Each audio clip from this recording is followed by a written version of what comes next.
hobetzeko egin beharko liratekeen aldaketak jasotzen dira aurrerago onartu beharko den dekretuaren zirriborroan.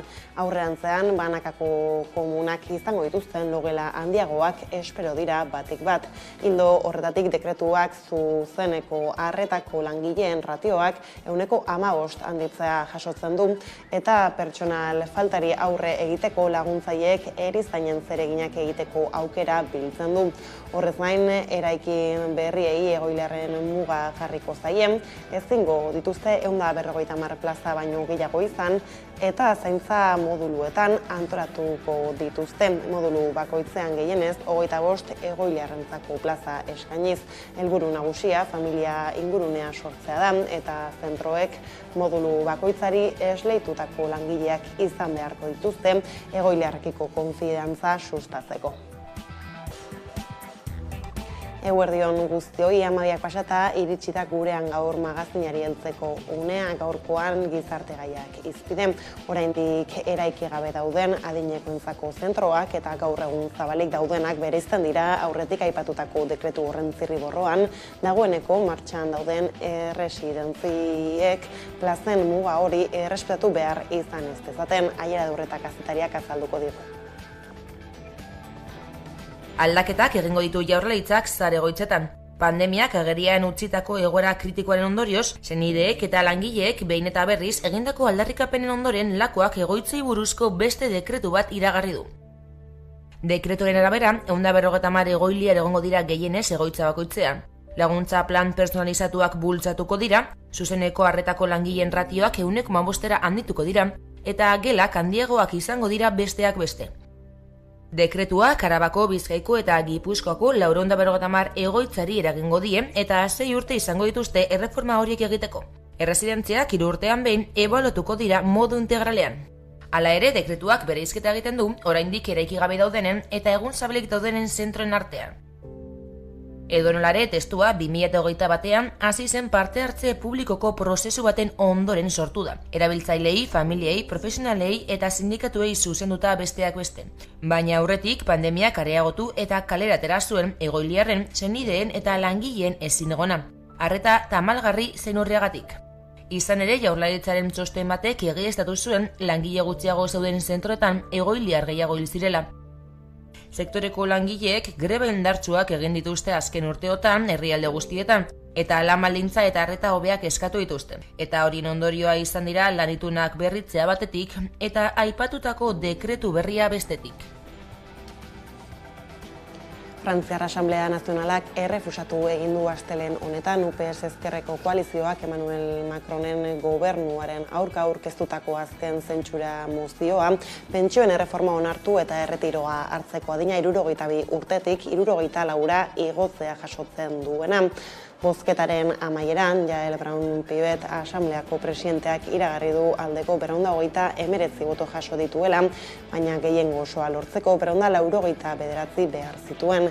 11 hilabetetan Elisabeth Borne lehen ministroaren aurka egin den 17. mozioa da, eta UPS ezkerreko koalizioko talde parlamentarioek aurkeztu dute, joan den astean Asambleako presidenteak lege proposamen hori bozkatzen utzi ez zuelako. Eztabaidatu zen aurreko zentsura mozioa martxoaren 20an izan zen eta pentsioen erreforma Asamblea Nazionalean bozkatu gabe onartu ondoren aurkeztu zen. Mozio hura gobernua erortzetik gertuago egon zen 9 boto baino ez baitziz zaizkion falta izan. Lehen ministroak duela 11 hilabete gainditu zuen lehen zentsura mozioa uztailaren 11an, kargura iritsi eta gutxira Asamblea Nazionalaren konfiantzazko botoa ukatuta. Lan gatazketara salto egun 20.000 pertsonak baino gehiago osatzen dute Bizkaiko ostalaritza sektorean, hain zuzen 3 azpisektoretako langileak dira. Jatetxe eta tabernak, hotelak eta ospitaleak eta ikastetxeak hornitzen dituzten kolektibitateak. Azken 3 hamarkadetan ostalaritza sektoreko lan hitzarmena sinatzea lortu dute, baina azken urteotan akordioa berritzeko prozesuan blokeatuta daude sektorea osatzen duten langileak, sindikatuak eta patronala. Gauzak horrela sindikatuek salatu dute, pandemia hasi zenetik egoera aldatu den arren, ez dela lan hitzarmenik berritu sektoraren benetako arazoi aurre egiteko. Greba egun gehiago Bizkaiko ostalaritzan, ekainaren 29 eta 30 egun osoko lan uztera ditu dute sindikatuek lan hitzarmena berritu ezean. 20.000 langile baino gehiagok osatzen dute Bizkaiko ostalaritza sektorea. 3 azpisektoretako langileak dira, jatetxe eta tabernak, hotelak eta ospitaleak eta ikastetxeak hornitzen dituzten kolektibitateak. Egun, lan hitzarmenaren negoziazioa blokeatuta dagoela salatzen dute sindikatuek, izan ere 2020tik ituna berritu barik dago eta hori derata, 3 urte baino gehiago daramate soldata igoera barik besteak beste. Sindikatuak eta patronalak otsailaren 6an bildu ziren azkenekoz, horiek horrela sindikatuek salatu dute patronalak ez duela asmorik konponbide bat topatzeko. Hala, hilaren 29an eta 30an grebara deitu dute ELA, LAB, Comisiones Obreras eta UGT sindikatuek, eta hilabete hasieran ez bezala egun osoko grebak izango dira. Frantziako oturra Bilbotik abiatuko den egunen bezperan alegia. Ostera Asunción klinikako langileek 24 orduko kanpaldia egin dute Tolosako Trianguloa plazan 2021tik geldituta dute lan hitzarmena eta protestarekin hastean 35 orduz lan egitea galde egin dute eta soldata KPIaren arabera igotzea 100 langile inguruk parte hartu dute txandaka.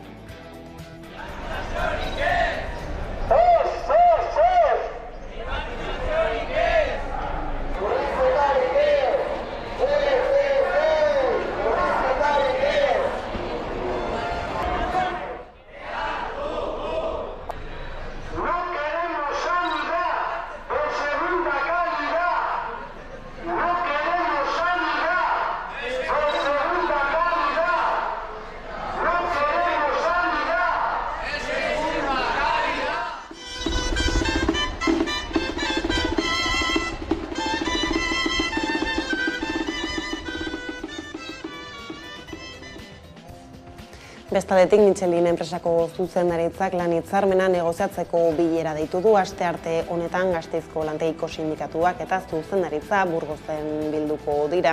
Berriro hitzarmena negoziatzeko astelenean Gasteizen 4. greba eguna egin zuten langileek, era berean Espainiar estatuko lantegi guztietan greba eguna egin zuten. Ere azken proposamena baztertu ondoren sindikatuek negoziatzeko prestutasuna iragarri dute ordea.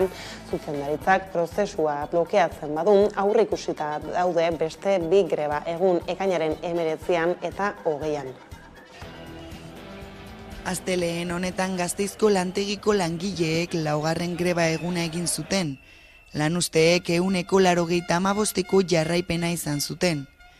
Gauzak horrela, ELA, LAB, PSK eta CGT sindikatuek hasieran deitutako greba, orain ere Comisiones Obreras, UGT, CESIF eta CCM sindikatuek babesten dute. Zuzendaritzak egindako azken proposamena baztertu zuten soldata igoerak ez zuelako KPIa kontuan hartzen, baizik eta enpresaren emaitzei lotutako beste aldagai bat.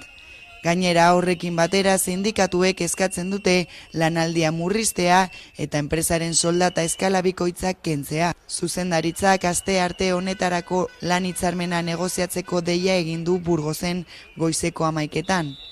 Bilera horren ostean sindikatuek erabaki beharko dute grebarekin zer egin.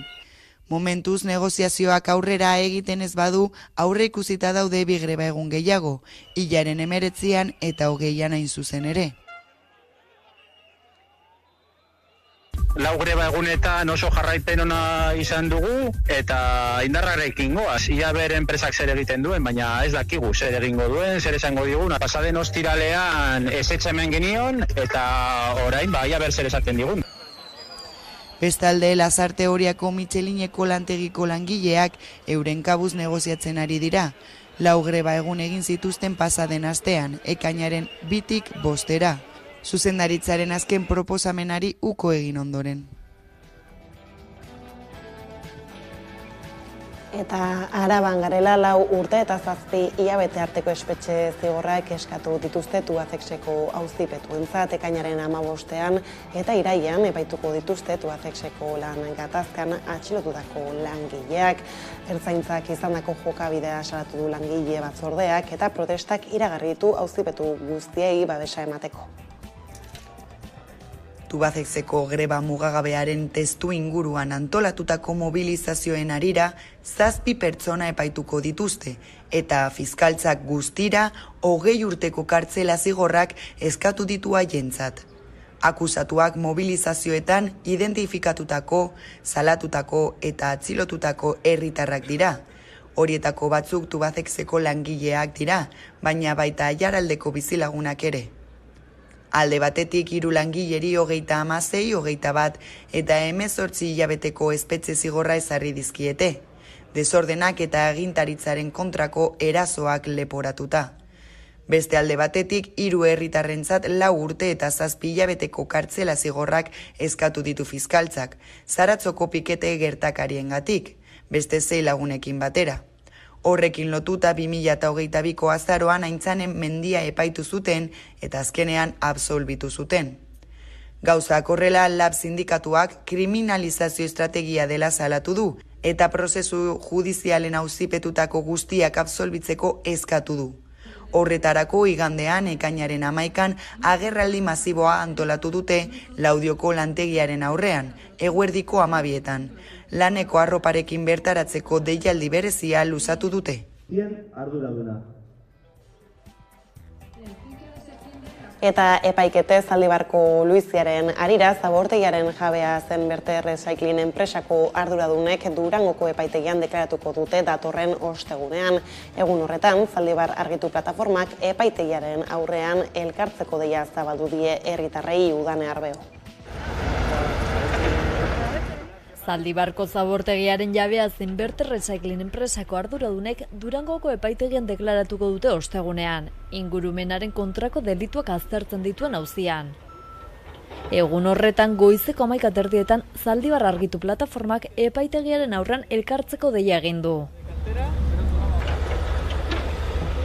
Atzera begira jarriz, 2020an gertatutako Luiziak 2 auzi ireki zituen. Bata ordea 2021an itxi zen, fiskaltzak eta auzipetuek sinatutako akordioarekin.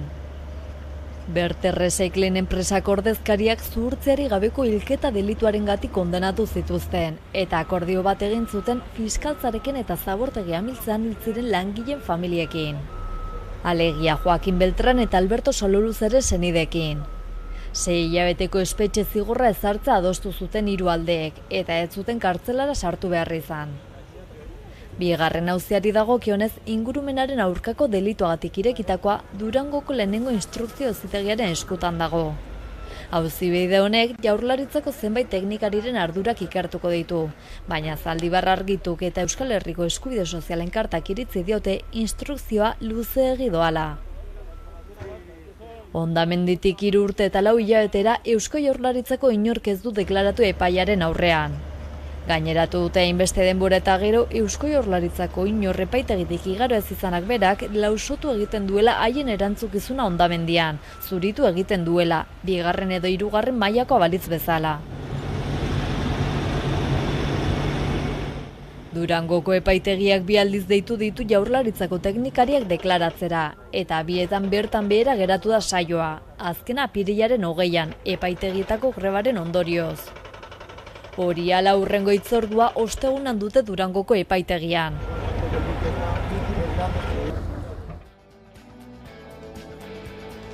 Gaizlatuta berriz Bilboko udalak kaleak berritzeko hirigintza planak gauzatu ditu, ekologisten arabera zuhaitz osasuntsuen eta helduen mantentzeranak eta kontserbazioa kontuan hartu gabe. Nabarmendu dute zuhaitz helduek funtsezko funtzioa betetzen dutela hirietako bizitza bermatzeko. Hori ala, Deustuko auzoko bizilagunak eta ekologistak Agirre lehendakariaren etorbideko zuhaitzak moztearen aurka mobilizatu dira. Bilboko hainbat kale eta auzotan hala nola Deustun, Santutxun, Txurdinagan, Indautxun edo Basurtun zuhaitzak mozten ari dira, kaleak berritu eta hirigintza plana gauzatuz. Udalak Twitter sare sozialean duen kontu ofizialaren bidez adierazi duenez, Agirre lehendakariaren etorbidean zuhaitzea aldatzen ari dira kalea berritzeko lanak aprobetxatuz. Gaineratu du egoera txarrean zeudela, sustraiak batez ere, beraz segurtasun arrazoi bat dela. Hala ere erakunde ekologistak zalantzan jarri du kale horretan zeuden zuhaitz guztiak gaixo daudela, eta gaineratu du orain ezinezkoa izango litzatekela hau egiaztatzea, eta mozketa honek gehiago erantzuten diola kalea berritzari zuhaitzen osasunari baino. Ekologisten arabera zuhaitz osasuntxuen eta helduen mantentze lanak eta kontserbazioa kontuan hartu gabe moztu dituzte. Hain justu Lehendakari Agirre kalean Deusto auzoan 128 zuhaitz moztearen berri eman dute. Zuhaitzi gabeko itorbidearen irudi txundigarriek inguruko bizilagunak asaldatu dituzte, eta elkarretaratze egin dute zuhaitz mozketa horien aurka. Urteetan espaloiei itzala eta edertasun eman dietela argudiatuta.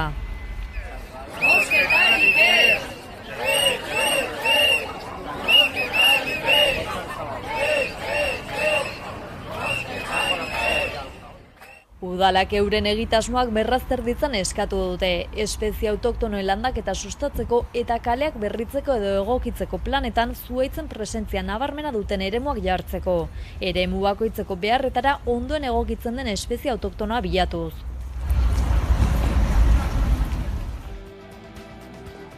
Aldiz, euskara ez da bermatzen 10-tik 3 lanpostuetan Udalerri Euskaldunen mankomunitateak ikerketa batean azaldu du egoera. Udalerri Euskaldunenetan ere osasun zentroetan sarri langile euskaldunak ez daude bermatuta erne.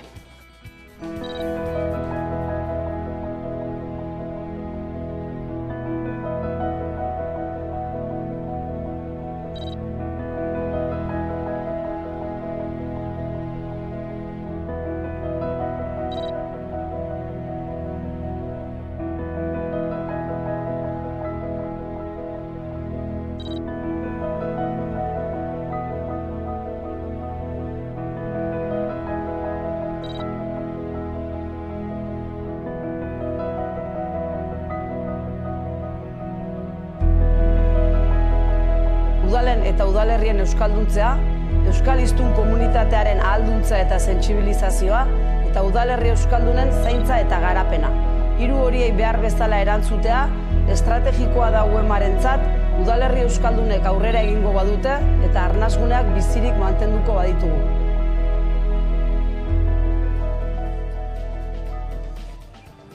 Bestaldetik, hezkuntza lege proiektuak beste langa bat gaindituko du. Atzo amaitu ziren testuari ekarpenak egiteko eragileen eta norbanakoen agerraldiak Eusko Legebiltzarreko hezkuntza batzordean, besteak beste, Eize sare publikoko zuzendaritza elkarteen federazioak eta Save the Childrenek hartu zuten parte atzoko saioan. Josebe Azpirik, Eizeren Bizkaiko koordinatzaileak, eskola publikoaren ahalduntzean sakontzeko beharra nabarmendu zuen eta bide horretatik eskola publikoarentzako plan estrategiko bat eskatu zuen.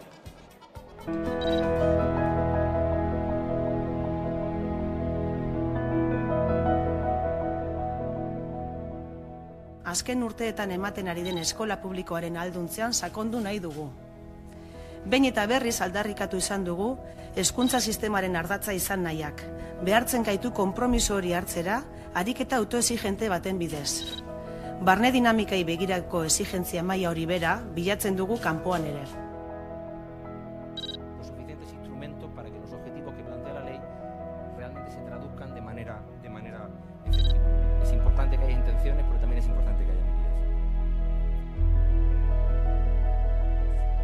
Bi hizkuntza ofizial, euskera eta gaztelania, eta euskera propioa ere badituela. Argitu behar da, bi ofizial eta bat propioa dugula.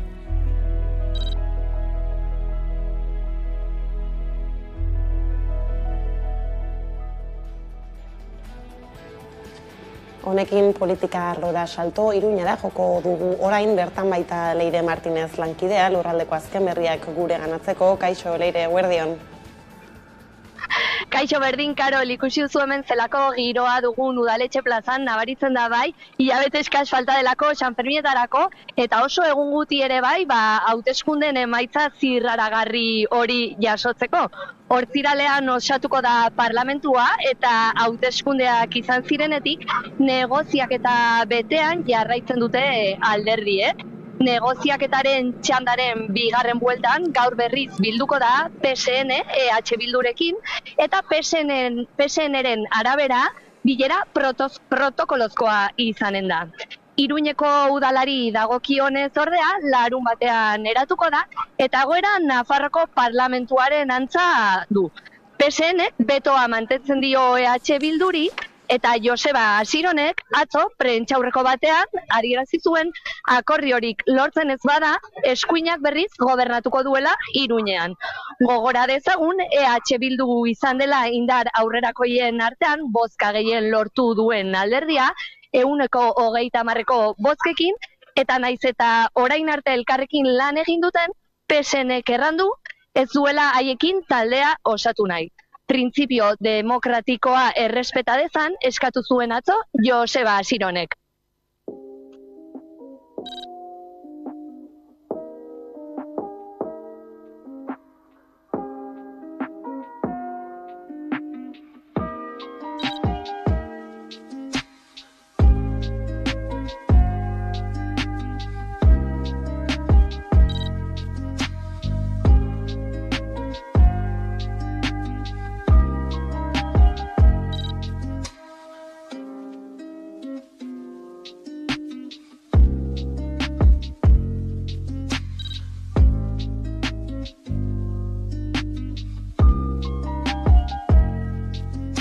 A nuestro entender, existe solo una posibilidad real de que el día 17 exista un gobierno progresista en Pamplona, en Iruña, y pasa por abandonar cualquier tipo de veto y abrir una negociación sobre la composición y el funcionamiento del futuro gobierno municipal.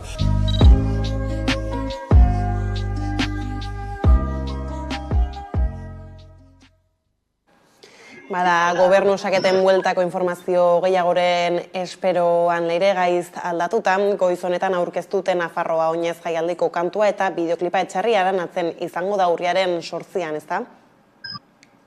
Hori da, Nafarroa osoan bai izena du aurtengo Nafarroinezeko abestiak eta bideoklipak, eta Joseba Tapiak egin du musika eta letra berriz Maialen Arzaiusek.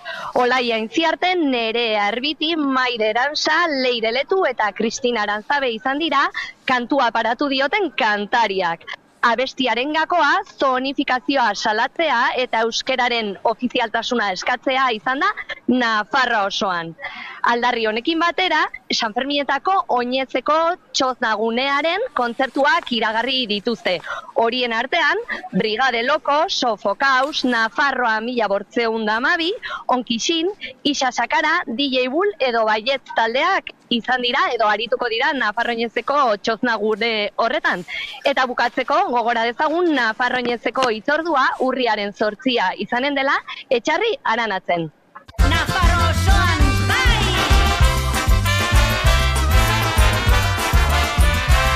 Andosian ez bazanen bai, zintruen igon ez donezteden bai, betelun bai, bianan ezin etxalarren bai, fustinan anai.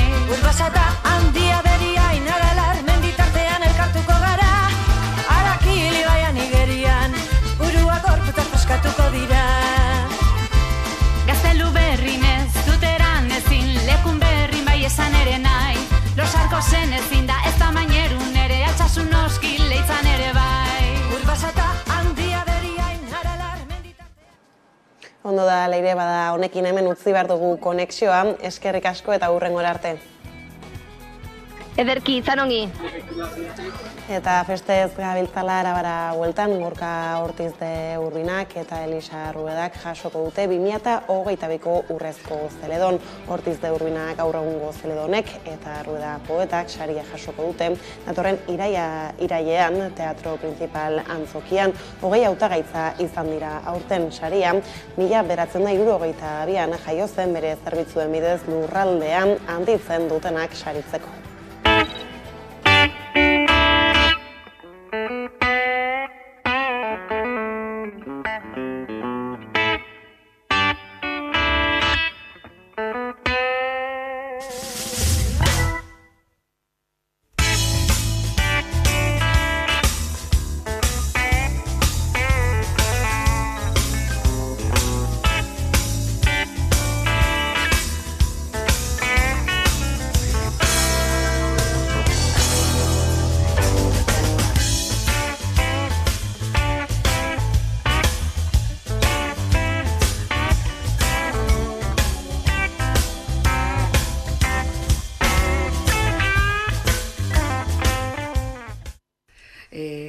sé, a mí me parecía, es que me parece tanto que no, jamás había pensado que pudiera ser.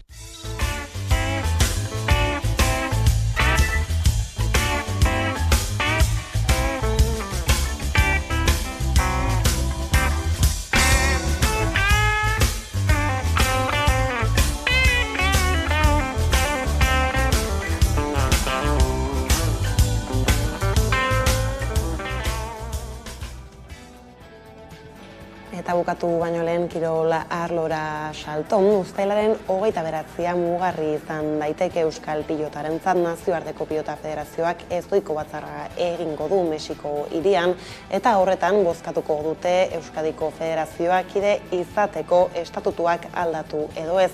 Gai zerrendako puntu bakarra da hau.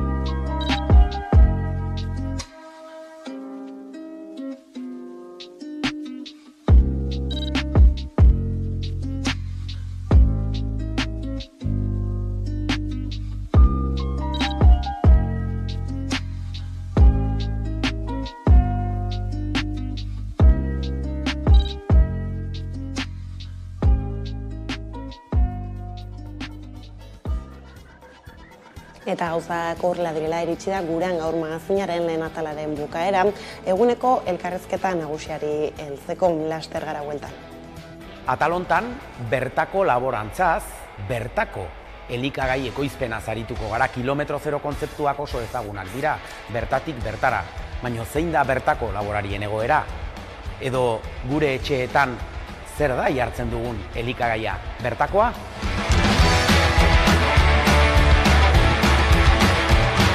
Guzti horretaz, hitz egiteko, erreportaje interesgarri bat ekartzen dizuegu. Noski beti bezala, gogo eta interesgarriz osatutako solasaldi bat, eta bukatzeko Koldo Garziaren errezeta ezin hobeago bat. Beraz, badakizue ongi etorri, denon topaleku den geltoki honetara.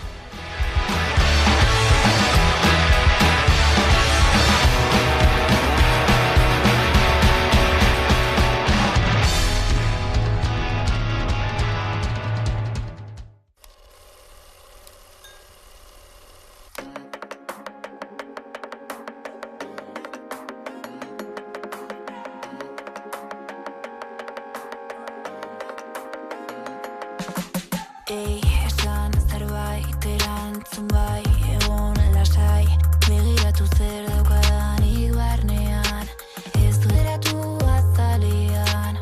Ai, zenbat bidai, zenbat ez bai, beldurra txai, dugunean beste lekuren batean, egon nahi dut bat batean.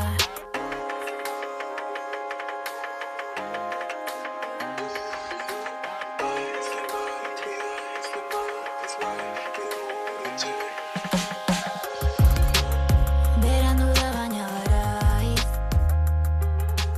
zure begiak gero.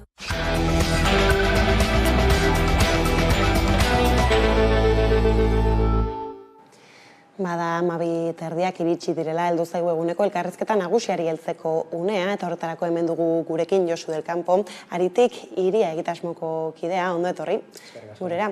Eta ezer baino lehen, agian ez, zuk zeuko beto azalduko duzunez, konta iguzu ez, zertan datzan Aritik hiria? Aritik hirira bi geografok osatutako proiektu bat da, Jon Macias eta biok osatzen dugu. Eta proiektua duela 2 urte terdi inguru hasi genuen, biak oraindik garai hartan gure master ikasketak bukatzen ari ginen, bai plangintza eta lurraldearekin loturiko ikasketak, eta pentsatu genuen orokorrean sare sozialetan edota hedabideetan Euskal Herria bere osotasunean ikertu eta lurraldean garatzen diren prozesuak, etxebizitza, turismoa edota mugikortasun gaiak jorratzen dituzten ikerketak apenas aurki zitezkela eta guretzako hutsune hori betetzea aukera polita izan zitekeela, eta bestalde biak ere geografoak garenez, nolabait ezagutaraztea baita ere pixka bat guk egiten dugun jarduna, gaur egun oraindik ere geografoek egiten dugun lana oso ez ezaguna baita, eta beraz nolabait hutsune hori aprobetxatuz eta gure lana pixka bat erakustarazteko proiektu hau martxan jarri genuen. Azken finean askotariko jakintza garatzen dituzue geografiatik abiatuta, eta hor besteak beste ez, esaterako Ipar Euskal Herriko bilakaera demografikoa aztertu izan duzue, kasu honetan ez, eta ikerketetan sakontze aldera honekin zerekin topatu zarete. Bai, kaleratu dugun azken azterketa zuk esan duzun moduan Ipar Euskal Herriko bilakaera demografikoa izan da. 19. mende amaieratik gaur egun arte izandako bilakaera demografiko hori aztertu dugu. Eta egia orokorrean Ipar Euskal Herriak biztanleria nabarmen irabazi duela, baina aldiz biztanleria hau ez da modu berean banatu lurralde guztian. Zehar alde batetik Lapurdi eta kostaldetik gertu kokatzen diren udalerriek nabarmen irabazi dute biztanleria, baina aldiz barnealdeko probintziek, bai Benafarroak eta Zuberoak, azken 150 urtetan biztanleria izugarri galdu dute. Esaterako Zuberoaren kasuan datu bat ematearren biztanleriaren 140 galdu du, azkeneko 150 urteetan, eta aldiz Benafarroak biztanleriaren 135. Beraz, hazkundea orokorrean bai, baina oso modu desorekatuan. Askotan kostaldean populazioa igotzea turismoarekin ere lotu izan da. Ez dakit zer bezalako arrazoi topatu dituzuen, aipatzen zenituzten kontu hauek alaxe direla ikusteko edo agian turismoan dago zentratuta guztia? Bai, orokorrean ikusten duguna Ipar Euskal Herritik kanpora ere Euskal Herrian beste gune batzuetan ere, esaterako Nafarroako Pirineo aldean edo eta Arabako mendialdean, hau da, nolabait herri txiki hauek oraindik izaera rurala mantentzen duten eremu hauetan, biztanleria galera orokorra izaten ari dela. Eta aldiz, hiri handiek geroz eta biztanleria gehiago dutela. Orokorrean zergatik ematen da prozesu hau, horrelako herri txikietan oinarrizko zerbitzu guztiak, bai etxebizitza, hezkuntza, osasuna edo lana aurkitzea, herrian bertan edo inguruan zaila izan ohi delako. Eta horren ondorioz bereziki gazteek kasu batzuetan nahi dutelako, baina beste batzuetan alternatibarik ez dutelako aurkitzen, askotan hiri handietara edo behintzat udalerri handietara jotzea erabakitzen dute. Baina justu azken urtetan Ipar Euskal Herrian kontu hauekin lotutako eta herrietatik ezagututako mugimendu hainbat eta hainbat ikusi ditugu, zenbait protesta tartean, eta justu etxebizitzekin lotuta ere Euskal Elkargoak orain gutxi konpentsazio legea onartu egin zuen, hau badator turismora bideratutako etxebizitzak mugatze aldean nora iristen diezue halako ekinbidei? Bai, demografiaz gain, azken urteetan afera nagusietako bat Euskal Herrian eta baita Ipar Euskal Herrian etxebizitza izaten ari da. Eta egia da, konpentsazio neurri hau printzipioz oso interesgarria izan daitekela. Azken finean ezagutzen ez duenarentzat, hiri jakin batean edo oso jakin batean etxebizitza turistiko berri bat ezarri nahi duen pertsona orok edo enpresa orok, hau konpentsatzeko beste etxebizitza bat finkatu beharko luke eremu honetan. Horren ondorioz, etxebizitza turistikoen hazkundea asko mugatzen da, eta bestetik etxebizitzen kopurua ez murriztea almentzen da. Ondorioz, neurria oso interesgarria da, egia da goiz dela jakiteko ea benetan funtzionatuko duen ala ez, baina interesgarria izango litzateke Ipar Euskal Herrian aplikatu den moduan, Hego Euskal Herrian ere aplikatzea ikusteko benetan erabilgarria izan daiteke. Filosofia antzekoarekin, Donostiatik ere iritsi zaigu antzeko albisterik, ez dakit halako etxe bizitzekin lotuta zelakoa den egoera Euskal Herrian, Hego Euskal Herrian esaterako. Bai, baude desberdintasun batzuk Euskal Herria eta Ipar Euskal Herriaren artean. Esaterako Ipar Euskal Herrian orokorrean etxebizitza turistikoak zonalde jakin batean oso kontzentraturik aurkitzen ditu, bereziki Lapurdiko kostaldean, Donibane Eloitzunen, Angelun, Biarritzen, beraz kontzentrazio handia da eremu jakin batean, eta aldiz Hego Euskal Herriaren kasuan eskaintza hau lurralde guztian zehar gehiago edatzen da, baina ez dago hainbesteko kontzentraziorik baditu hiriak nola ez, Bakio, Donostia, Hondarribia, etxebizitza turistiko handia dute, edo eskaintza behintzat handia da, baina lurraldean zehar gehiago edatzen da. Eta ondoren, kopuruari dagokionez ere, gaur egun Ipar Euskal Herrian 5 etxebizitzatik bat, hau da, etxebizitzen 120, bigarren etxebizitza da, datu hau ikaragarria da, eta aldiz, Hego Euskal Herrian datuak ez dira hain zehatzak, baina orokorrean bigarren etxebizitza 5% horretan mugitzen da, beraz, haude ere desberdintasunak. Eta zer esaten du guzti honek ez, egun nabarmentzen zaigun hiri ereduaz ez, agian batez ere aipatzen genituen ez, hiri handienak, baina tira. Bai, hiri ereduak azken finean turismo ereduarekin badauka zer ikusia. Bereziki 20. mendeko bigarren zatian, turismo gehien edatu zen turismo eredua, esan genezake gazteleraz esan ohi den turismo de playa y sol, ebantzeko aretzen daitekela, baina azkeneko urteetan edo azkeneko hamarkadetan turismo eredua gehiago bideratu da hirietara. Gaur egun turismo gehiago gerturatzeko ahalmena dute hiriek, geroz eta erakargarriak dira turistentzako, eta gure hirietan ere antzeko zerbait gertatzen ari dira. Biarritz, Donostia, Bilbo, geroz eta prestatuago daude turistak bertaratzeko, turistak gerturatzeko, eta ondorioz hiri ereduare aldatzen ari da, bertako biztanleen nahi eta beharretara egin beharrean, askotan turisten nahi edo eta beharretara. Honekin lotuta ere aztertu izan duzu ez, justu Donostian bertan ez, pandemia osteko Airbnb efektua ez, zer da efektu hori eta zer ikusi duzu hau ikertzean? Bai, badakigu Donostiako kasuan etxebizitza turistikoak edo eta Airbnb efektua aspaldidanik ikertu den zerbait dela, baina guk bagenekien pandemia ostean testuinguruare desberdina zela eta horregatik ikertu genuen pandemia ostean. Eta bertan ikusi duguna da, alde batetik azkundea oso azkarra izan dela, ez genuen espero hain azkar aztea eskaintza, ikusi duguna da urtebetean soilik eskaintza 16% igo dela, baina bestetik oso ezaugarri garrantzitsua da, sektoreak geroz eta profesionalizatua dagoela. Duela 10 urte inguru, Airbnb bezalako plataformak erabiltzen zituzten erabiltzaile gehienak, erabiltzaile partikularrak ziren, asko jota etxebizitza bat eskaintzen zuten erabiltzaileak, baina ikusi duguna da urteen poderioz eta bereziki pandemia ostean, merkatuak geroz eta gehiago kontrolatzen dutela enpresa profesionalek. Esaterako pandemia ostean, erabiltzaile profesionalak, erabiltzaileen 27% soilik dira, baina merkatuaren 70% kontrolatzen dute. Hau da, geroz eta esku gutxiagoetan pilatzen ari da eskaintza hau. Eta honen ondoriotako bat ere, bataz besteko prezioaren igoera da. Azken finean, oso erraza da ulertzea. Pertsona batek etxebizitza bat soilik eskaintzen badu, berak eskaintza hori egiteaz gain, etxebizitza konpondu eta bertako garbiketa lanak egiteko aukera izango du, baina aldiz enpresa profesionalek, 10, 20 eta 50 etxebizitza turistiko dituzten enpresek, etxebizitza horiek konpondu, garbitu eta antzeko lanak egiteko jende gehiago kontratatu behar dute, gastuak gora doaz eta nolabait irabaziak bermatzeko bataz besteko prezioak ere gora egiten dute. Eta hori da ikusi duguna bereziki Donostian pandemia ostean.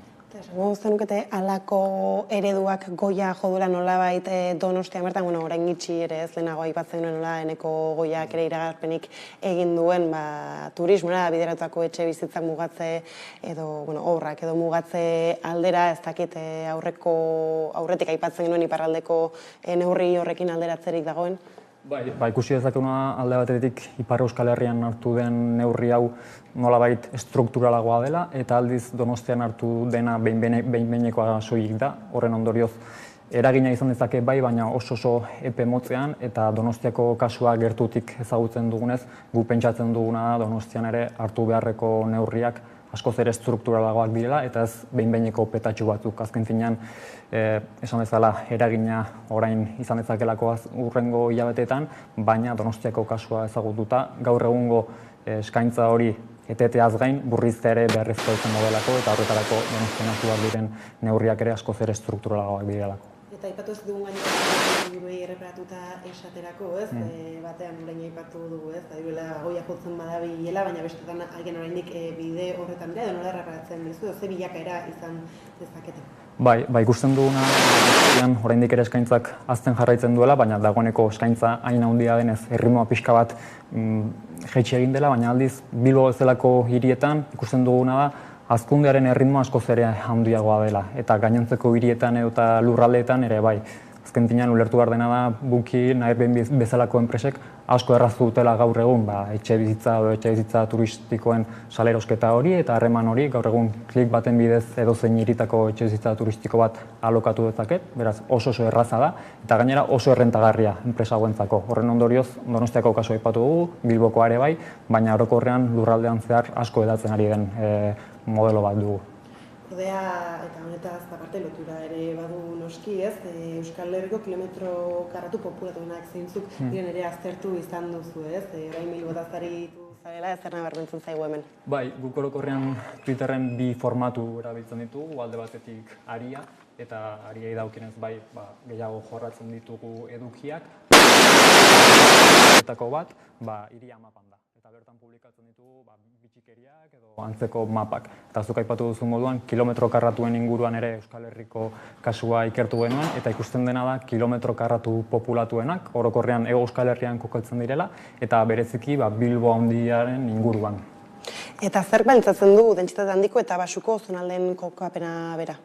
Bueno, egia da, Hego Euskal Herriko kasuan bereziki Kantauriko isurialde horretan gure hiriak edota gure udalerriak Aranetan kokatu izan direla, Aran nahiko itxietan, eta udalerri hauek edo hiri hauek hazten joan diren moduan, erliebeak nolabait baldintzatu du hauen hazkundea eta horizontalki haztea oso zaila zenez, askotan vertikalki hasi dira nolabait geroz eta dentsifikatuagoak eginez eredu hauek. Beraz, Bilboko kasua esaterako adibide bezala izan genezake, baina orokorrean Euskal Herriari dagokionez erliebeak ere baldintzatu du hazkundea. Ikusi duzu halako joerak berez jarraikortasuna duen etorkizunera begira edo zer?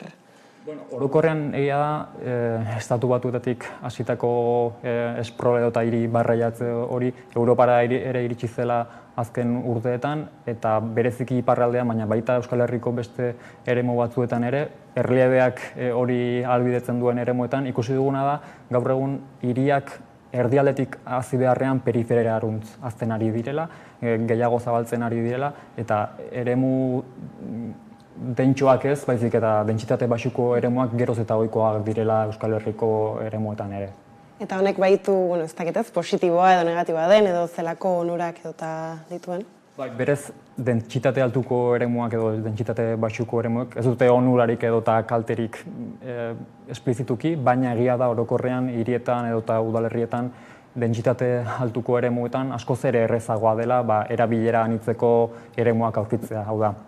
Eremu jakin batean, etxe bizitzaz gain, komertzioak, osasuna, hezkuntza eta garraio publikoa bezalako zerbitzuak izatea. Horren ondorioz, behar ditugun zerbitzu guztiak eskura izateak, gure bizi kalitateare hobetu dezake. Eta aldiz, dentsitate baxuko eremuetan, erabilera anitzeko eremu hauek aurkitzea askoz ere zailagoa izaten da, azken finean distantziak askoz ere handiagoak direlako eta askotan bakoitza eremu jakin batean kokatzen direlako espezializaturik, alde batean etxe bizitza, beste batean komertzioa, beste batean osasuna, beraz zailagoa izaten da eta bertan bai distantziak handiagotu egiten dira oinarrizko zerbitzuek dagokienez. Beraz, halako zer gertatuko litzateke Ipar Euskal Herrian esaterako ez hor dentsitate mailak ez baitira edo urruntzen dira gainerako lekuekin alderatuta? Bai, alaxea da. Hori ere ikertu genuen bere garaian, hiri barreiatzea edo esprola dagokiona, Ipar Euskal Herriko kasuan eta bereziki Lapurdin. Bertan bai Lapurdin badakigu erliebea askoz ere lauagoa dela, eta nolabait Biarritz, Baiona eta Angelu bezalako hirietan erdigunetik kanporaka periferiara goazen heinean ikusten dena da oso garbi dentsitate baxuko eremuak asko hasi direla azkeneko hamarkadetan, familia bakarreko etxe bizitzak, jardinarekin, piscinarekin, eta nola ez, honek ere onurak izan ditzakeen moduan kalteak ere badituela. Eta kasu honetan, hasieran aipatzen dituen arrazoi horiek errepikatzen dira, ala zerraitik gertatzen da? Bueno, egia da, nolabait, hiri eredua ere iparraldean zertxo bat desberdina dela, hegoaldearekin dagokionez, nolabait iparraldeko Europako ereduaren antzekoagoa dela, eta horren ondorioz, lehen aipatzen genuen moduan, horrelako ereduek badituzte onurak, baina bestalde distantziak asko handitzen dituzte, askotan garraio publikoa ere ez da dagoeneko funtzionala izaten, autoarekiko dependentziare handitzen du, eta horrez gain lurraldearen kontsumoa asko handitzen du, eta garraio bideak, oinarrizko zerbitzuak ere bertan instalatzea askoz ere garestiagoa izan ohi da. Horren ondorioz, alde batetik baditu koste naturalak, baina baita ekonomikoak ere.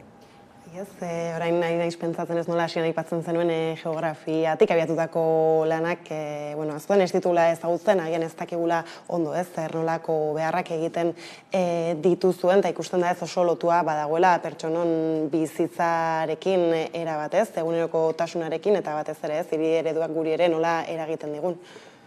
Bai, alaxe da, gu egia da, asko zentratu garela hirigintzan edo eta lurralde plangintzan, guk ere gure ikasketak horrela bideratu ditugulako, baina egia da, geografia arloan ere, askok desastre naturalen ingurukoa lantzen dutela, beste batzuk gehiago hurbiltzen dira biologiara, beste batzuk beste arlo batzuetara, baina esan bezala gure helburua zen besteak beste pixka bat rebindikatzea guk egin dezakeguna eta geografoak ere bereziki lurralde plangintza honetan edo hiri plangintza honetan ere beharrezkoak garela orain arte beti bai arkitektuak eta ingenieriak eta nolabait arlo hauetan lan egiten duten pertsonak kontratatu izan direlako eta nolabait rebindikatzeko modu bat ere izan da, eta geografok ere lan hau egin dezakegu eta oso garrantzitsua da lurralde jasangarriago bat edo eta trinkoago bat lortzeko gu bezalako perfila duten pertsonak ere kontratatzea. Ez da zentzu hartan aipatu ditugu ez, egin dituzuen ikerketa batzuk, ez dakit besterik baduzuen esku artean edo behintzat buruan aurrera begira ataratzeko? Bai, zalantzarik, gure helburu nagusia izan ohi da baita ere, momentuaren araberako lanak publikatzea eta badakigu oraintxe bertan esaterako uda ate joka dugula eta horren ondorioz gure ikerketak edo gure lanak ere pixka bat egungo momentura bideratuko ditugu, esaterako hiriko bero uhartea edo azalduko dugu, nola klimak eta batez ere temperatura altuek nola eragiten duten hirietan udan, osasunean eta bar, eta datorren astelehenean ere, hau bitxikeri moduan ere, Euskal Herriko igerilekuen inguruan ere hitz egingo dugu, baina beti bezala hirigintzarekin eta plangintzarekin loturiko gaiekin. Eta horrekin lotuta ez, aurrera txikirik egin albada ez, edo nondik abiatuta ez, igerilekuetan arreta jartze hori. Bueno, ikusi duguna bereziki Kataluniako eta Espainiako beste kasuetan ikertu izan dela prozesu hau, igerilekuak non kokatzen diren, zerren arabera kokatzen diren eremu hauetan, ze erlazio daukaten baita ere hiri ereduarekin eta plangintzarekin, eta askotan guk datu irekekin lan egiten dugu, saiatzen gara datu hauei edo zenbaki hauei forma ematen eta zentzua ematen, baina datu irekiak diren moduan askotan nahiko zaila zen hori da datuak aurkitzea. Batez ere Euskal Herriaren kasuan, badakigulako Ipar Euskal Herrian datuak askotan oinarri batzutatik ekartzen direlako, Euskal Herrian beste toki batzuetatik, eta pixka bat kosta zaigu, baina ikusi nahi genuena zen, honek ere ze lotura daukan hiri plangintzarekin, eta leheno aipatutako dentsitate baxuko eremuetan eta Lapurdin esaterako, nola edatzen diren igerilekuak Gipuzkoan eta Bizkaian gertatzen ez den moduan esaterako. Aipatzen zenuen datuen bilketa horrekin ez nolako prozesua egiten duzu, ez? Izan ere hori aipatzen duzu bezala ez, edozein gauza dela oso zaila esaten dugu Euskal Herria bere orokorrean hartzea. Bai, esan bezala guk beti datu irekiekin lan egiten dugu eta gure helburua datu hauei edo zenbaki hauei balio bat ematea da, edo zentzu bat ematea da, denok ulertu dezagun eta askotan izkutuan dauden prozesu hauek azaleratzea izan hori da gure helburua, behintzat hauen inguruan hitz egiteko eta hauen inguruan hausnartzeko. Baina esan bezala, datu hauek benetan lantzea askotan sukaldatzearen entzekoa izango litzateke. Guk baditu osagai batzuk, baina osagai hauek nola bildu eta nola landu izan hori da erronka. Eta esan bezala, Euskal Herriko kasuan institutuak edo estatistika institutu bakarra ez dugunez, askotan toki batetik bestera ibiltzen gara datu hauek bilatzen eta bertan ere ea zerbait interesgarria aurkitzen dugun lantzen. Bide horretan ere ez da ekarpen makala. Eta tirabakit ere podcast ema daukazuela esku artean, martxan duzuena dagoeneko ez dakite horren bueltan gehiago kontatzerik baduzun. Bai, badu podcasta. Orain arte gure lan guztia sare sozialetara bideratu dugu, Twitter, Instagram, YouTube edo eta Spotifyen gure lanak aurki ditzakete. Eta nolabait podcastarekin ere gure helburua zen orain arte arietan edo eta Twitterren landu ditugun gaiei ahotsa ematea eta guk egindako lanez gain gonbidatuek ere hitz egin dezaketela gai desberdinen inguruan guk gauza batzu badakizkigu, bai hori argi dago, baina ez gara adituak alor guztietan, eta nolabait alor desberdinetako adituak ere ekartzea gure podcastera, gai desberdinen inguruan hitz egiteko eta hauen inguruan ere hausnartzeko. Beraz, honekin Josu ez dakit besterik gehitu nahiko zenukeen, etorkizunera birako bestelako asmorik, eta... Bai, gure helburua esan bezala orain arte sare sozialetan gure lanak aurkeztea izan da, hauen inguruan hausnartzeko, baina epe motz ertain batera gure helburuare nolabait lan hau profesionalizatzea izango da, hausnarketatik eta lan hauetatik zerbitzuetara pasatzera, eta horren ondorioz egin nahi duguna ere, pixka bat gure sektorea, gure lana profesionalizatu, eta horretarako ere webgune berri batean lanean gabiltza, oraindik ez dakigu zehazki noiz publikatuko dugun, baina interesa duenen edonorentzat gure sare sozialak hor dituzte, Aritik Irira izenarekin, eta beraz bertan aurkituko dute informazio guztia, eta nola ez analisi eta lan gehiago. Beraz, kuskusatu aldugu dagoeneko, urrats berrietara izango gara, eta mila esker gurekin gaur tartetxo hau hartzearren, beraz, hurrengora arte. Eskerrik asko zuei. Eta orain jarraian eguneko solasaldiarekin bueltatuko gara.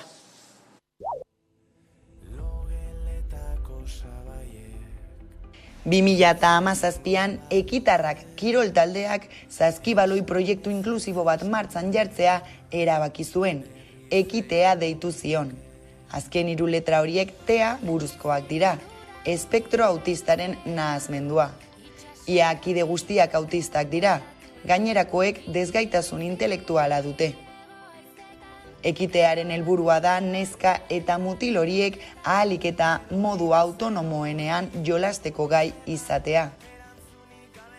Saskibaloiko lehiaketa hauei esker, harreman sozialak eta autoestima hobetzen dute, lagunak egiten dituzte, taldean jokatzen eta arauak betetzen ikasten dute, maila fisikoan eta koordinazioan aurrerapenak lortzen dituzte, eta frustrazioa kudeatzen ikasten dute. Gure asmoa talde ezberdin bat sortzea zen. Printzipioz gure talde normalizatuak ditugu, baina proiektu sozial bat nahi genuen aurrera eraman gure klubarekin. Aurten desente hasi da gure proiektua, 25-30 jokalari ditugu, eta horregatik pentsatu momentu ona zela proiektua aurrera eramateko eta partioa jolasteko eta apurtxo bat indarra eman taldeari. Hasieran oso jokalari gutxi zeuden, eta ezin genituen partioa jolastu. Eta hori ikusi dugunean nivela desentea zela eta jokalari desente zeudela, horregatik aukeratu genuen momentu honetan justo proiektua indarra eman proiektuari, Gure azkeneko helburua da jokalari hauek talde normalizatuetan sartzea. Aurten izan ditugu 2 jokalari gurekin jolasten, bat kadete taldean eta beste bat seniorrean. Lehenengo gauza egiten duguna da arauak azaltzea. Apurtxo bat ulertu behar dute zein den jokoaren helburua, eta hortik aurrera beste entrenamenduak bezala. Botea landu, jaurtiketak, espazioak okupatu, horiek dira gure helburuak. Entrenamenduak beste edozein talde bezala egiten dira, eta oso ondo egiten dute gainera. Oso balorazio positiboa ateratzen dugu ikasturte honetatik.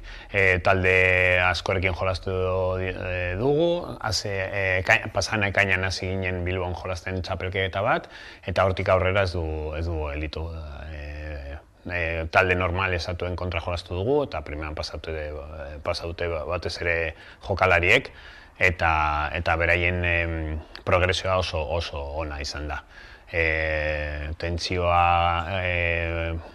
kiroltasuna, beraien arteko adizkidetasuna hobetu du, eta guretzako da garrantzitsuena.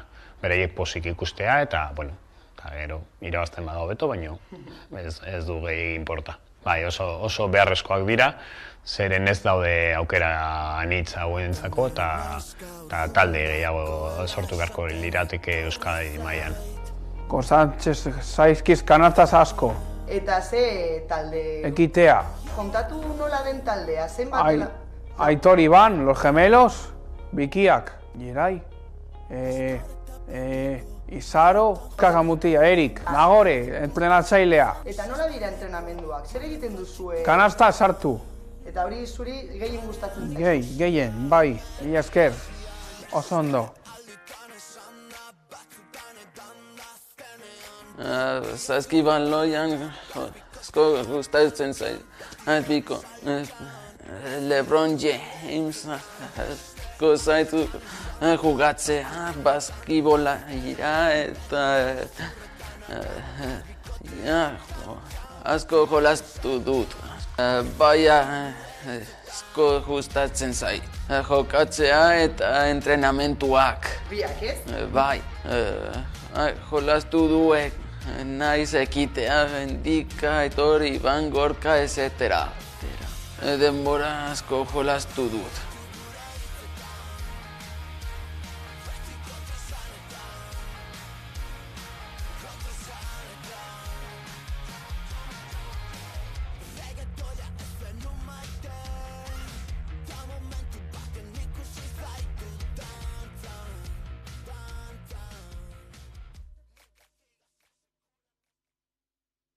Zabalik dagoen leiotik, argi zurbileta gorriskan, Mertzet karrikatik gatoz.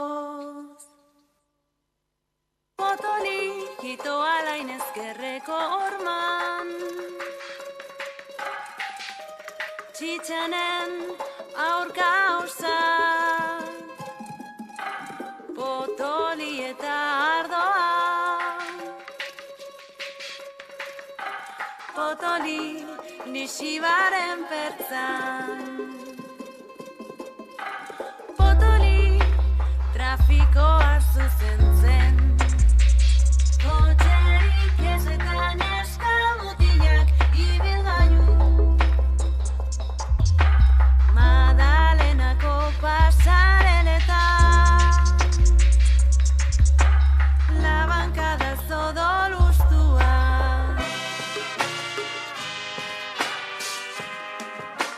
Zabalik dagoen leiotik, argi zurbileta gorriska, Mertzet karrikatik gatoz. Zabalik dagoen leiotik, argi zurbileta gorriska, Mertzet karrikatik gatoz.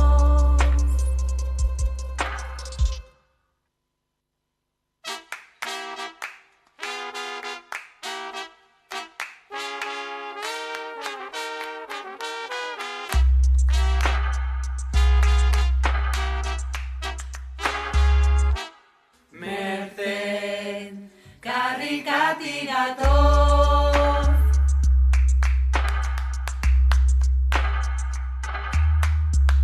Mertzet karrikatik gatoz.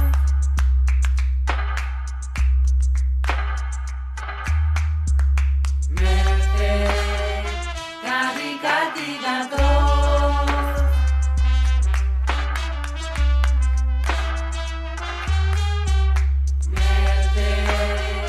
Karrikatik gatoz.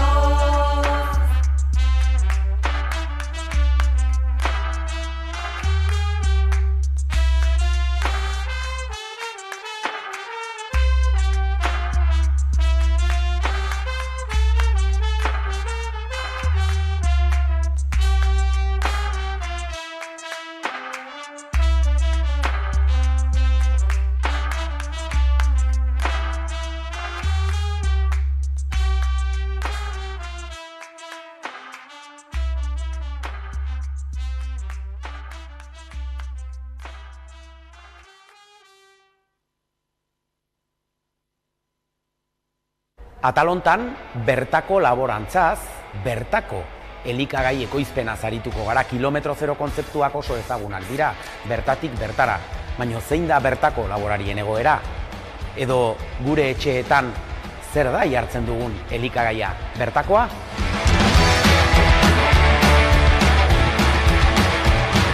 Guzti horretaz hitz egiteko erreportaje interesgarri bat ekartzen dizuegu. Noski beti bezala, gogo eta interesgarriz osatutako solasaldi bat eta bukatzeko Koldo Garziaren errezeta ezin hobeago bat. Beraz, badakizue ongi etorri denon topaleku den geltoki honetara.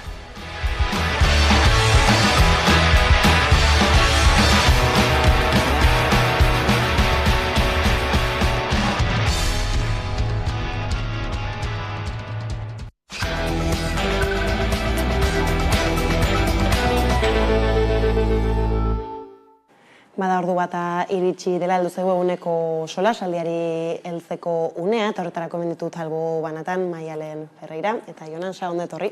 Biei.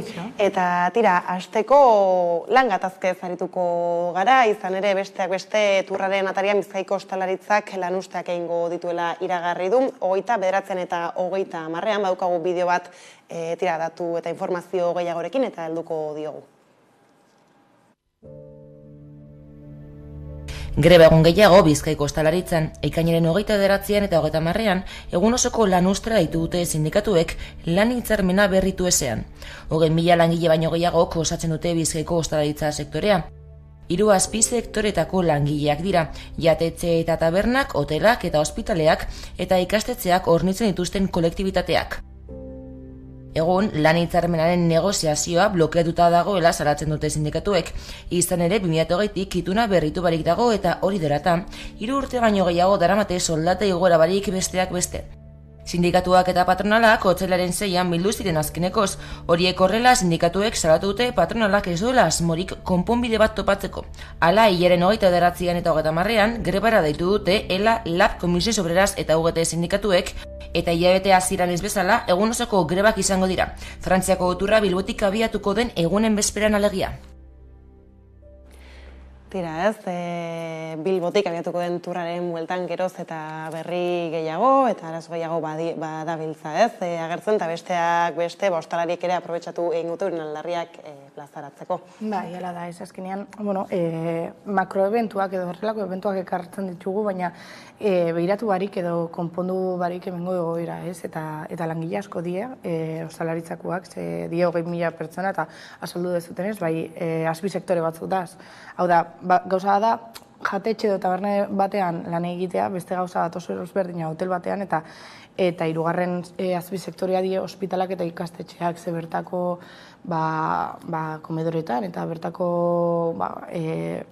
ospitaletan pazienteak eta ikastetxetan ikasleak bai jaten dute, ez? Eta azkenean, ezin dut ulertu zelan patronalak hainera itxi batean asaltzen da esanez, ez dauela konponbiderik lortuko edo behintzat saiatu, ez? Eta azkenean makrobentuak jarraitzuko dituzte ekartzen, Turra eta gero bai hemen adibidez Bilbon LGTBI arro kolektiboa bai hilabete osoan egongo da makroebento kristonekuak asaltzen, ez? Eta kolektiboari bai kasurik egin gabe, egia esan turismoari begira, eta azkenean bakarrik gestionatzen baduzu turismoari begira edo turismo atzerritar bat bilatu nahian, hemengo jentea normala da sarratzea. Ez hartan aipatzen zenuen patronalaren jarrera bera, ez da badirudi ohitu garela ere patronalaren alako hitzetara, jarreretara, eta ez askotan aipatzen da, ez, hitzarmenak blokeatzeko modu hauetara, eta ja dainek ez zaigu kasik arrara ere egiten. Ja, ostalaritza dela bereziki sektore bat komplikazioak dituena, lan baldintza aldetik ez da bakarrik soldata kontua, askoz gauza gehiago sartzen dira horren barruan, ez da, salbuespenak badaude, salbuespen onak, baina salbuespenak dira, eta malez oraindik horrela da, gero, Maialenek aipatzen zuen ebentoen gai hori, ez da, eta hor dago, kontua da, asko saltzen zegula, ebento hondiekin nolait diru sarrerak edo igo egiten direla, ez da, horrek nolait etekin ekonomiko bat dakarrela, gero hori jartzen da, beste, 1000 gauzen gainetik, ez, Turrarekin badakigu, kosta egingo zaigula ordu horietan osasun arazo bat baldin badokago, urgentzietara joatea adibidez. Eta asuntua ez dago brometarako, ez da, gai horrekin. afekzioak oso handiak izango dira, mugikortasunari, eta azkenean eragiten diote beti sektore, zaurgarrien eta orduan, guztia justifikatzen duena, markaren promozioa eta diru-sarrerak, azkenean diru-sarrera horiek ez dira ekitatiboki iristen. Zen horretik esango barit, turra egin eta horrein truke dirua izango dugu pensioak igotzeko, erabaki esakegu kolektiboki begira, urtean 3 turra antolatuko ditugu eta horrela pensioak igoko ditugu, edo gazteen lan baldintzak hobetuko ditugu, edo etxebizitza inondik ere. Hori eusko pribatuetara joaten denetekin bada nagusiki, eta komuna den horrek, hiriak, herriak, kaleak, udalak eta horiek dira dirua jartzen duten, alegia guzio jartzen dugu, eta hori guztia esan da, turra ikuskizun oso maitatua da, euskaldun askorentzat, eta ondo dago turra bat ezagitain beste egun, hori beste kontua, hori pixkan neurtu emara nola egiten diren gauza, baina turra hemen inguruan izaten, berez ez dut gaizki ikusten. Tartean ere aipatzen da nola ostalaritzako establezimenduetan alako ekitaldi handia daudenean lankarga ere askoz ere handiagoa izaten da, aipatzen da ere nola goikoak diren kasi lan ordua gehitu eta gehitu, eta inolako mugarik gabe eta tira ikusita gero zer nolako langileek eurak ez zer irabazten duten eta zer ez zara ikusten genuen ere ez nola goik iragarpenak Bilbo bertan ez hoteletako logela bat egun batez, 2 egunez hartzeko zenolako prezio altuak agertzen ziren. Asko dira hotelak eta bai apartamentuak, apartamentu turistikoak, baina bai ostalaritzan lankargak justu egun hauetan, Bilbon nire ustez behar bada zapaturo gertatzen da, ez? Bai turrak alako tabernetan eukiko dau inpakto bat, baina gehienetan zapatu gabetan edo arratzaldetan somatzen da, ez? Behar bada igual gehiago sentituko dute herriko turra, bai hemen hasten da, baina herri askotan pasatzen da, ez? Ia gehienetan, Euskadiko herri gehienetan, ez? Eta bertan egongo da nire ustez behar bada arazoa, ez? Oso zaila da taberna batentzako bai, zelan kontrol hau zenbat lan egon, eta prebizio bat euki zenbat pertsona kontratatu justo gabe hortarako, ez? Nire ama adibidez taberna bat dauko arrasaten ez, eta jaixetan, zaila da dana ondo kontrolatzea, baina, alda, behar bada tabernari txiki edo enpresa txiki batentzako lehenengoko apostua edo apostu ekonomikoa jentea ondo kontratatzeko edo kontratuak ondo ukitzeko eta soldata duinak emateko ez da erresa, ez? Ze balitxo dago, ez? Baina merezi dago, ez? Jentia eroso lan egiten badau, ez da fango, ez? Eta azkenean hori da tabernari guztiek nahi dutena, ez? Askok esaten dute, eske langilek ez dute nahi lan egin gure taberna, eta hori izango da behar bada, egoera latzekin egiten dutelako lan, ez? Eta ez bakarrik kamareroak, baizik eta, sukaldariek ere, eta bertako pertsonaiak, ondo ordaindu behar dira, eta kondizio honetan euki, justo, hain zaila den sektore batean, ez fateko. Gero, printzipioz Bilbon ez dalako agindurik jaso, baina ibeztu udalerri batzuetan, ez? Jaiak direla eta ez direla, ez dakit esaterako sopela batean, tabernak sarratzeko ere eskatu dute, eta hau ere eskakizun hau ere... Greba gehiago Bizkaiko ostalaritzan ekainaren hori da. Bai, beti da zaila, ez, azken espazio publiko, kalea, guziok partekatzen duen ere hori horren kudeak eta, ez, alegia.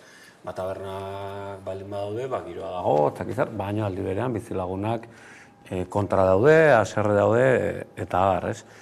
Ez da erresa konbibentzia hori bermatzea, gero, kaskoak eta parte zarraketa ere ezin dira bihurtu herri baten, ez dakite, bizitokiak izan behar dute, ez dira zarata, zikina eta bakarrik eki behar duten eremuak, ez? Jendeak horre ere, biziak egon behar duten eremuak izan behar dira, ez? Hori esan da, garbi dago, jendeak eskubidea duela ondo pasatzeko, hori ere interesgarria dela, ez? Jendeak kalean aski egotea, lase egotea, lagunekin egotea, hori ere komunitatea egiteko modu badala, ez? Orduan, negoziazioen bidez eta orekak bilatzaren bidez, nik uste dut, lortu daitezkela zerak, ez? Batzuetan, baik eskatzen hau, badagoela ere reakzio konservadore bat horrekiko, ez? Eta belaunaldi kontu bat ere, ez? Beti, etxe jabeak direnak, etxeak dituztenak, auzo jakin batzuetan eta bar, hor bizitzen gelitzen direna bentsat, ez zaie bat ere gustatzen, beraiek bizitza osoan edo gaztetan egin dutena, hurrengo belaunaldiak ere egitea. Hori horrela izaten da, eta hori ere ez da justoa eta ez da ona, ez. Batzutan pasetan da, bai pertsona nagusiak dielako, eta bai egoera batean da zen pertsonak, ez, adibidez, behar bada ume txikiak dituzten familiak, ez, askotan, behintzat arrasaten askotan kexatzen dira eta poliziei deitzen diote, justo egoera batean, jentea kalian dagoelako eta zarata egiten dagoelako, ez. Nire ustez, denek toleranteagoak izan beharko ginateke, ez, ez da, bai, bazuk esan dozu moduan, ez, herri txikitan edo kasko antiguotan eta kristoneko farrak egotia eta jentea ezin logik hartu, ez, baina bai, pixka bat bizitzea, ez, azkenean pandemiatik behar bada igual jentea animo gutxiago dauko, ez, eta kaletan ibiltzea geroz eta gutxiago hartzen da eta merezi da, ez, eta ez bakarrik bizitzeko baizik eta ekonomiagatik ere. Bai, ez dira, eta orain gaiz aldatuta bestelako gatazka batzuei erreparatuta, garbitzaiei erreparatuko diegu izan ere badugu kameraren beste aldean Bittor González, Gora Garbitzaileak dinamikako laguna. Kaixo, Bittor? Kaixo, egunon, eguerdion. Tira, esparru ezberdinetako garbiketako beharginak borrokan dira, ikusten magabiltza, ez? Hilerik hainbat eta hainbat albiste, patronal eta tira enpresaburuen partetik, ez? Beste hainbeste blokeo. Agian hasteko konta iguzu Bittor, ez? Gaur egun zer nolako egoera diriren pairatzen garbitzaileak? Bai, garbiketa sektorea nahiko sektore atomizatua da. Atomizatua esaten dudanean, langile pilea bat direla, baina milaka lan-zentroetan sakabanatuta daudela, ez? Egiten dute lan isildu bat, hor normalean ikusten ez dana, izkutatuta dagona, normalean bezeroak lan egiten ez duenean, garbitzaileak lan egiten dute, eta alde horretatik ez zaio behar duen baliorik ematen, ez, lan klase honi. Garbiketa, gure ikuspuntutik, da funtsezko, oinarrizko zerbitzu bat, non garbiketarik ez badago, lan-zentro nagusiaren aktibitatea ezin da aurrera eraman, ezin da garatu. Alde horretatik, azpimarratzea garbiketa bezalako sektore baten garrantzia. Bai, ez, gainera sektore feminizatu batez hitz egiten gabiltza eta ez, honek ere badu pisua honetan.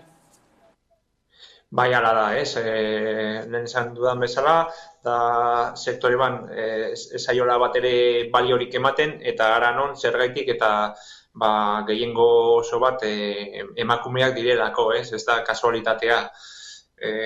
Esan dakoa, eguneko 90 gora emakumeak dira, eta kasu honetan gertatzen den bezala, ez enpresen aldetik, ez instituzioen aldetik, bazter batean usten zaizkie, eta ez zaie bat ere baliorik ematen haien lanari. Ez gainera guzti hau salatu eta dira ez, irtenbideak bultzatzeko bidean Gora Garbitzaileak dinamika martxan badaukazu ez, hautzen ez duenarentzat Bittor konta iguzu zertan datzan edo zer helbururekin egiten duzuelan edo zer duzuen esku artean tira. Bai, gure ekimena, gure helburu nagusia klase elkartasuna sustatzea da. Begibistakoa da, langile klasea gero eta zatituagoa dagoela, bakoitzak bere sektorean lan egiten du, sektore barruan ere zatiketak daude, enpresa ezberdinetan lan egiten dugulako, eta alde horretatik Gora Garbitzaileak dinamikaren helburua guzti horrekin apurtzea da eta klase elkartasuna sustatzea, azkenean indarra nahi badugu, elkartu behar gara, sektore ezberdinetako langileok eta deno batera bultza egin. Gure lan baldintzetan aurrerapausoak lortzeko. Horretan datza gora garbitzaileak dinamika, gure ez dakit nola esan, ekintza zuzena da gure aktibitate nagusia. Azken hilabete hauetan ikusi dugu nola hainbat ekintza burutu ditugun. Kasu honetan, Osakidetzako garbitzaileekiko elkartasuna adierazteko, langile hauek daramate 2 hilabete baino gehiago greban, haien hitzarmenaren alde, eta alde horretatik guk gure elkartasuna adierazi diegu, eta haien borrokari komplemento moduan burutu ditugu ekintza hauek. Bai, ikusten gabiltza justu gainera irudietan, orain gutxi Osakidetzako garbitzaileak babesteko egindako protesta hori, zentzu horretan ez nola erreparatzen diezue dinamikatik Eusko Jaurlaritzak halako gatazken aurrean duen jarrerari? Bai, egia da, langile hauek enpresa pribatu batzuetarako lan egiten dutela, baina kasu askotan bezeroa administrazioa da, berdin zaite udaletxeak, Eusko Jaurlaritza, Osakidetza, Foru Aldundiak. Eta kasu horretan guk azpimarratzen dugu betikoa, guk enpresa pribatuetako langileak gara, baina azken finean hemen ardura nagusia bezeroak dauka. Bezeroak administrazioa gehienetan, hauek dira azkenean zerbitzu hauek azpikontratatzea erabaki zutenak, eta haiek jartzen dute dirua mahai gainean eta gero enpresek zerbitzuak kudeatzen dute.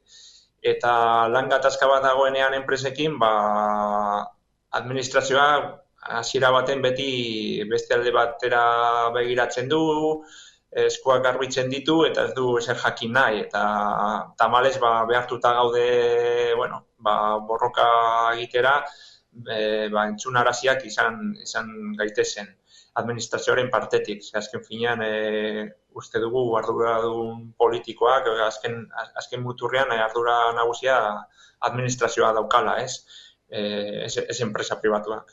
Bai, eta administrazioaren jarreraz, edo erantzunkizunez gabiltzala hiruetan ikusi dugu ere, nola azken protesta horretan polizia oldartu edo bentsatez poliziak egin zuela lana, egiten zenuten eseraldi hori deusestatzeko horretaz aparte, azken hilabetetan ikusi dugu ertzaintza oldartzen ere garbitzaileen aurka ospitalen atari, eta nola erreparatzen diozue honi? Bai, hau, ez da aspaldiko kontu bat da, langileok aspalditik bizitzen ditugun kontuak dira, adibidez, esate baterako Osakidetzako garbitzaileek, greban daramatela hilabeteak eta hilabeteak, hasieratik izan dute poliziaren presentzia, etengabea, besti oztopoa jartzen, identifikazioak egiten, izunak jaso dituzte, eta gaur aste honetan bertan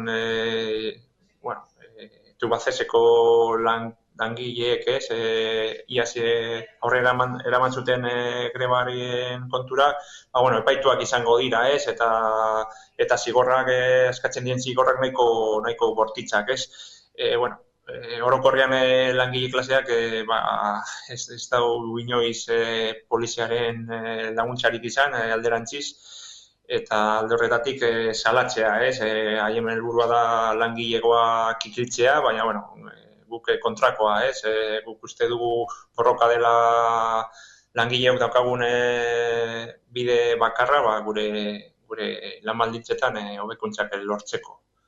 Ondo da, Bittor, informazio guzti honekin hemen utzi behar dugu elkarrizketa, horixe eskerrik asko eta hurrengora arte. Bale, zuei, mila esker, bai.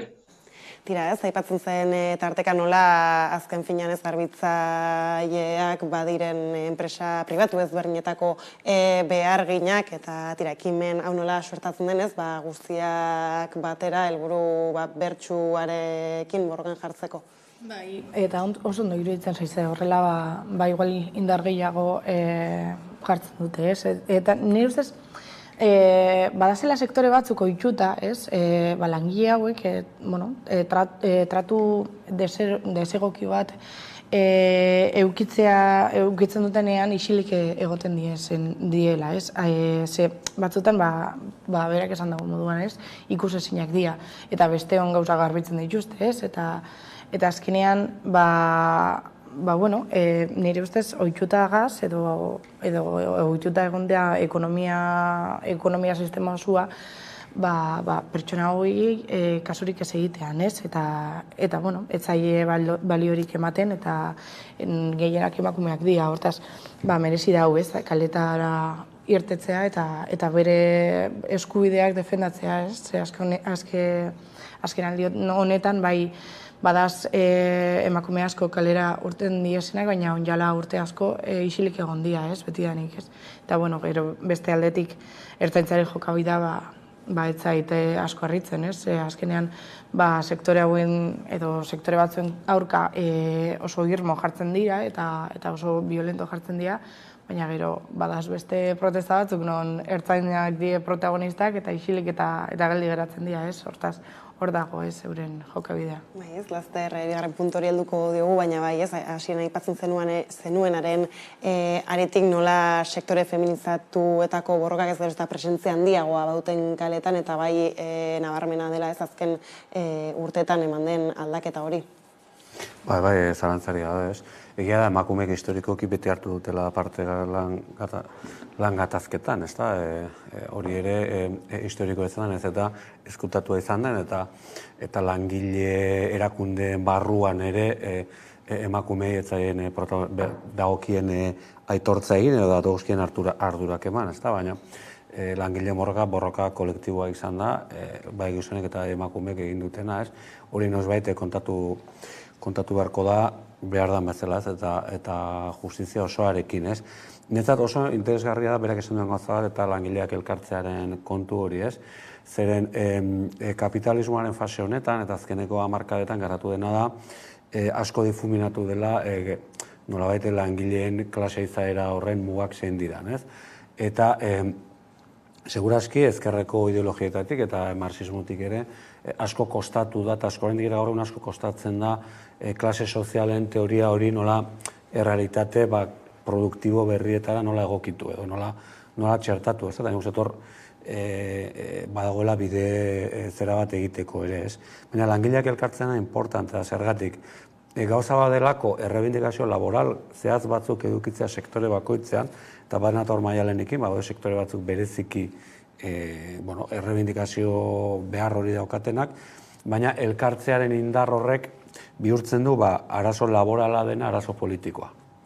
Eta arazo politiko bihurtzen denean horrea aldaketak sakonagoak izan daitezke. Ondo dago sektore batean lortzea hobekuntza salarial bat, Euskal Herrian huelga asko egiten dira, bai Ipar Euskal Herrian, Hego Euskal Herrian, toki guztietan, baina horrek nolabait bestelako antolamendu, bestelako bideragarritasun politiko bat izango balu, segurazki jasiko gaineake eraldaketa sakonagoez hitz egiten, ez da? Eta, ametsak egin behar dira beti, eta egiten jarretu behar. Importantea esatea. Importantea esatea norberak bere sektorean daukan arazoa, bere sektoreko arazoa dela, baina horretaz gain arazo orokor bat ere badagoela atzean. Eta arazo orokor hori heltzeko elkartzea importantea dela. Ez eta justu aipatu Tubacex beste kontu batekin lotuta, baina egia da Tubacexeko borrokak esaterako, ez? Baina nahiko rezientea badena horren erakusle ere badela, ez? Zan ere beharginetatik harago, ez? Bai auzokideak, beste enpresa batzuetako langileak ere, ez? Batu ziren borroka berdinean lortu zuten ere, ez? Kaleratze horiek galaraztea, naiz eta, aipatzen genuen ez lehentxago ere, ez? Orain, ostegun honetan bertan epaiketekin hasiko diren, eta, naiz eta kaleratuko zituen enpresa buru hori lasai baden langileak oraindik ere? Bai, akordetan, Tubacex egon nintzen bai fabrikan, bertako grebekin eta grebalariekin eta bai kaleetan, ateratzen ziren.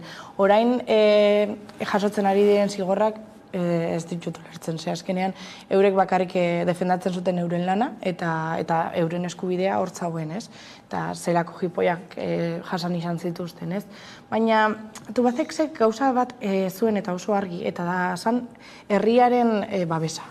Eta azkenean, edozein gauza egiten zutenak, bai kamisetak, bai gorrak eta alako ekimenak, kontzertuak egon zian, ez? Eta herri babesa asko somatu zituzten, eta eurek bazekiten oso, egun pila bat izan ziren, ez? Baina oso seguru zeuden batzuk azkenean lortuko zutela hobekuntzak, ez? Eta azkenean hori lortzen da herriaren babesagatik. Eta nire ustez, oraindik, behar bada etorkizunean bai, ez? Baina oraindik langile garbitzaileak eta langile feminizatuak horren babesa hain era potente baten ez dute somatzen, ez? Eta hori zagatik gertatzen den.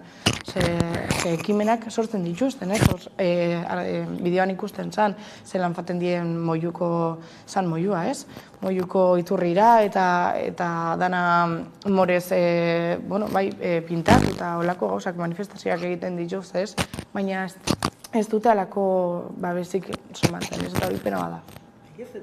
Aipatzen zen jauzi politiko horretarako zer da, behar nahi zen egia da, Tubacexeko gatazka eta gero jaurlaritzatik ere ez iritsi zirela aiaraldera hainbat eta hainbat plan estrategiko, bertako industria aldatze asmoaz. Ja, baina maitzak izan, netzat adibide oso garbia da Espainiako reforma laborala. Zer esan du patronalak gaur edo atzo esan du patronalak, Espainiako patronalak eskatzen dio Feijori ez aldatzeko reforma laborala. Eta Feijok esan zuen, ez eta aldatuko reforma laborala. Alegia, negoziazioa politikoa bihurtzen denean, lan erreforma oso bat, estatu osorako eta har, hor ditugu Comisiones Obreras eta UGT sindikatuak, iristen denean fase politikoa, iristen denean, esaten dutena, guk ditugu gure interes korporatiboak, eta interes korporatiboak dira, joan datuak ez dituko gogoan buruz, baina UGT eta Komisionesek dituzen egitura burokratikoetan, zenbat langile dauden, zenbat diru laguntza dauden jokoan, eta hori gertatu zen transizioan, Espainian, eta orduan, hori da diferentzia. Orduan, horregatik sindikatuen lan hori, eaen gertatzen dena da, Eusko Jaurlaritza planteatzen duela mahai sozial bat, non sindikatu nagusiak ez dauden. Zergatik, mahai sozial horretan behinetan ez daudelako baldintzak gauzak egiteko. Orduan gaude, gatazka permanente fase batean. Eta hori aldatzen da bakarrik, gehiengo parlamentarioen bidez momentuz. Hori, zure galderari erantzunez. Baina presioaren bidez ere. Orduan, momentu horretan fase horretan gaude, baina Espainiako estatuan reforma laborala onartu da, eskuinaren adostasuna dauka, eta horrela izango da, ez dagoelako benetan kontrabotere bat, sindikatoa antolatu batzuk maila osoan, politikoki horrela eragin dezaketenak. Eta nik askotan ez duen dio, lehendakariari esanez, sindikatuak saiatzen dira politika egiten, da hombre, klaro. Klaro, esan ez bezala, politika nik bakarrik egin dezaket, ez politika egin dezaket mundu guztiak, horretarako da politika, ez da, ezin du izan batzuena, ez? Parlamentua dauka bere zilegitasuna, noski, Jaurlaritza dauka bere zilegitasun maila, baina beste guztiek ere badaukagu, parlamentuko aulki batean eseri edo ez. Bai, ala da ez, eta azkenean, lehendakaria komodoago eta agintari guztiak ez, komodoagoak egongo dira edo egongo litzateke sindikatuek bere lana ongi egiten ez badute ez, eta horrela jarraitzen baldin badute, eta hori askotan pasetan da Madrilen ez, UGT eta Comisiones Obreresekin.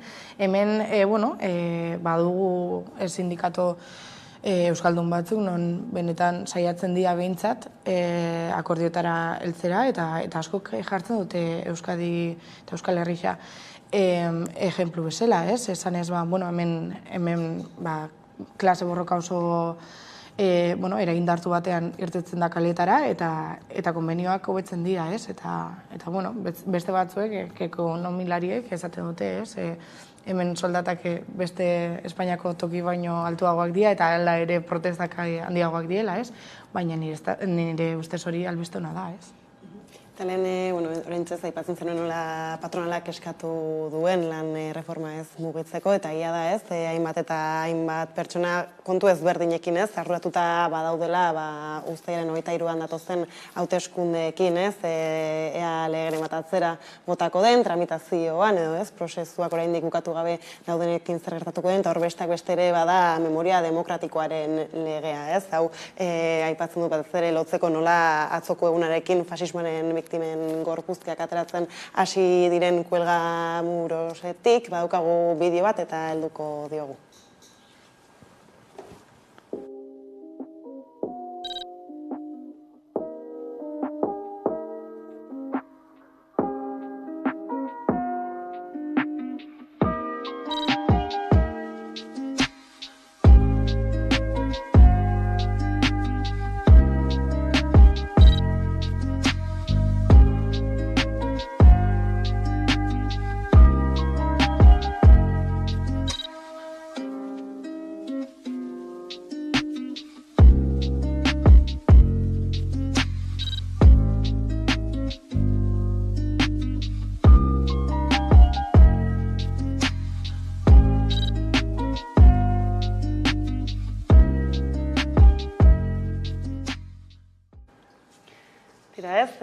Atzo iragarritako, albista da behintzatez, atzo honi ekin ziotela.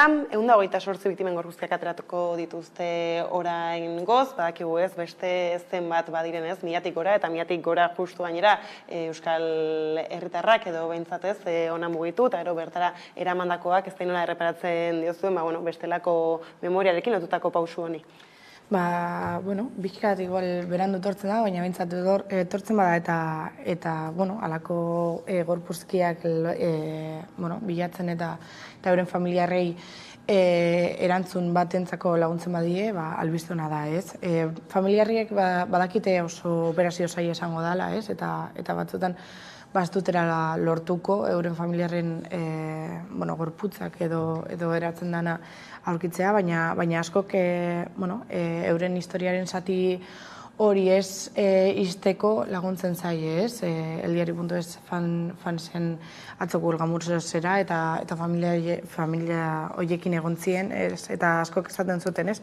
Euren lehenengo lizentzia 2016an jaso zutela, bertan gorputz horiei exhumatzeko, ez? Eta zenbat lege irten dira eta zenbat erreformekin atzera bota izan dute lizentzia horiek, ez? Eta askoko oraindik beldurra dauki, ez?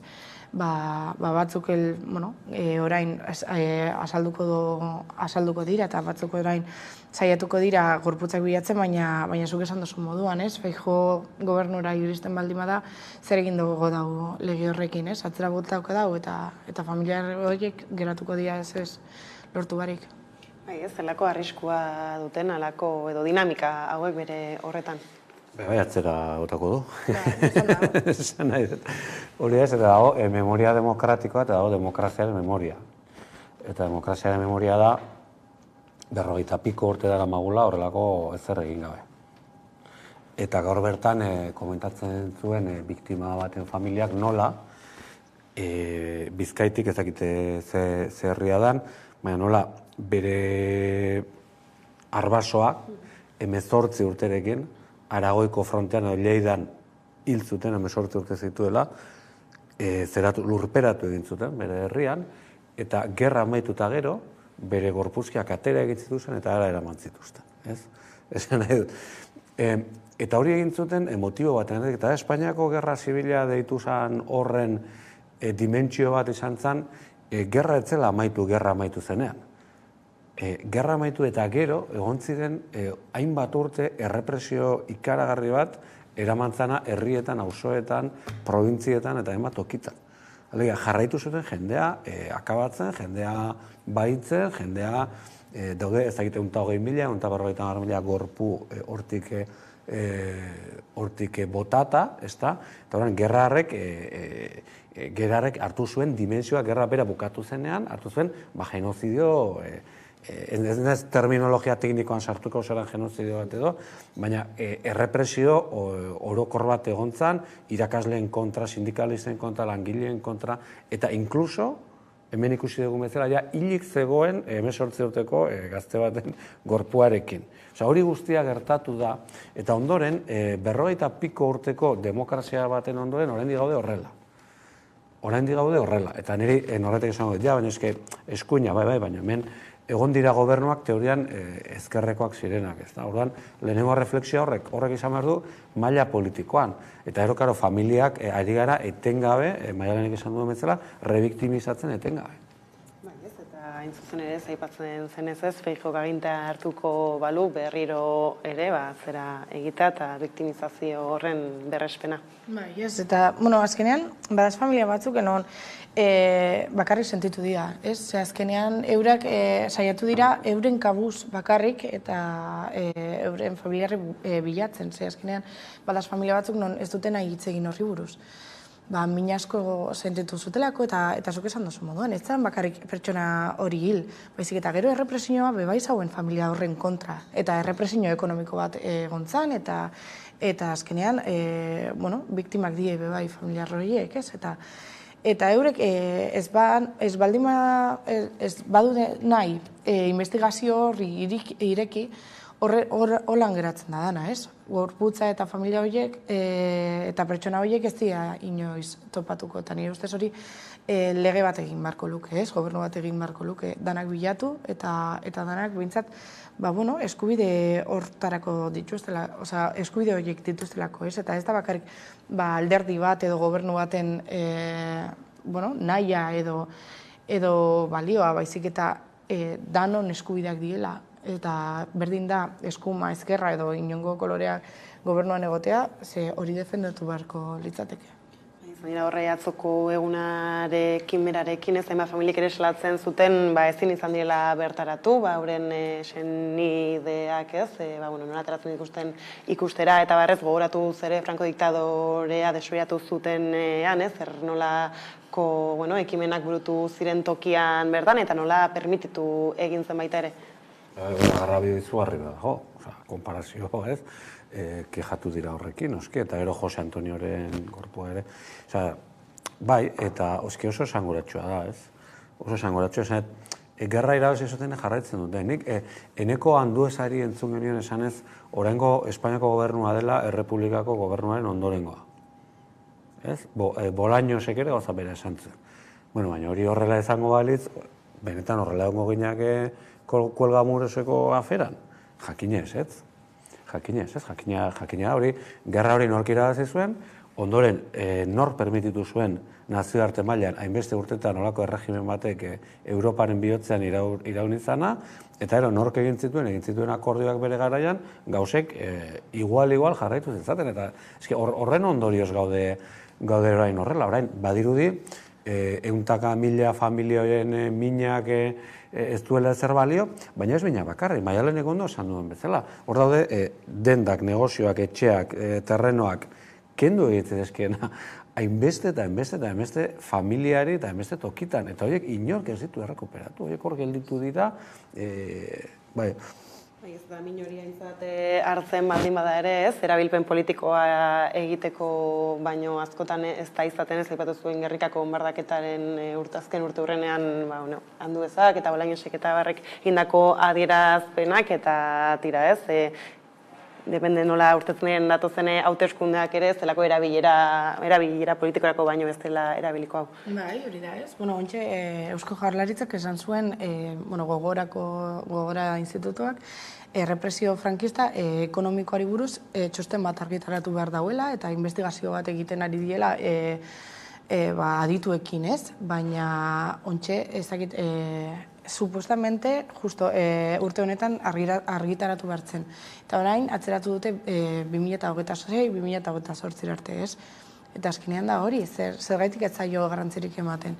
Hau benetan argitu nahi badute eta berdin zait, era politiko batean erabiltzen baldin badute. Onarako baldin bada, zergaitik ez dute ja neurriak hartzen edo medioak jartzen. Gatzaielako interesatzen. Ez ikusi du gainera justu Eusko Jaurlaritzaren kasuan memoriarekin lotuta ere, ez? Zenbat bide ematen zuen ez, ireki zitezkeela eta gero kasunetan ere ez da inbeste horma agertu izan direla azken hilabete eta urteetan. Hori da, ez, eta gero da ere, zeren gainean eraikin nahi duzun zure gizartea eta zure etorkizuna, eta zure demokrazia dena delakoa. Zeren gainean, esan nahi dut, ez bali daukazu memoria hori, zu joaten bali mazera Alemanira edo Frantzira edo beste ematokitara, daukazu nolabait, saiakera bat, niretzat imperfektua izan daitekena historikoki, baina esateko, guk adibidez Italiako Errepublika fundatzen dugu bere garaian, gerra ondoan, eta horre egiten dugu akordio nazional bat, komunistekin, liberalekin, denak elkarrekin, eta abiatzen gara, eta daukagu iragan bat, eta iragan horri begiratu egiten diogu, eta esaten dugu, hemendik aurrera desberdina izango da, ezta? Ez, hemen egin dena da, hori gertatu izan ez baliz bezala jokatu. Eta horren gainean, horren gainean nola eraikitzen duzu? Ze eraiki dezakezu horren gainean, hori gertatu izan ez baliz bezala jokatzen duzunean? Memoria demokratikoa da ere etorkizun demokratikoa, ez? Zer da, ez dela egin nahi etorkizunera birako estrategia bat hori, ez dela nahi garatu, ala bakarrik ez, dela urtez, edo enbigorre gaztera esaten dena ez, egongo diren neurriak hartzen ditugula besterik ez. Baina, nire ustez, badaz neurri estatal batzuk, baina bai, herrietan eta udaletan ikusten dugu halako estrategiak non memoriari ez ziete kasurik egiten, ez? Adibidez, Irunen badago, egon zan kanpo de konzentrazion bat, ez? Eta orain badaz elkarte batzuk, historiaren elkarte batzuk, salatzen dutenak, hortzegoen edifizioa guztiz kendu behar dutela, ez? Dana berriztu behar dute, trena pasatzeko edo, ez dakit, olako infrastruktura handi bat lortu edo sortu nahi dutelako bertan, eta horrekin akabo, ez? Eta, ni artikulo bat idatzen hauen horri buruz, eta bertako udalak Izquierda Unidasekoa gainera. Esan zuztan, hori bakarrik pareta batzuk diela, ez? Eta beste, aldamenean edo gertu dagoen beste toki baten plaka bat jarriko dutela.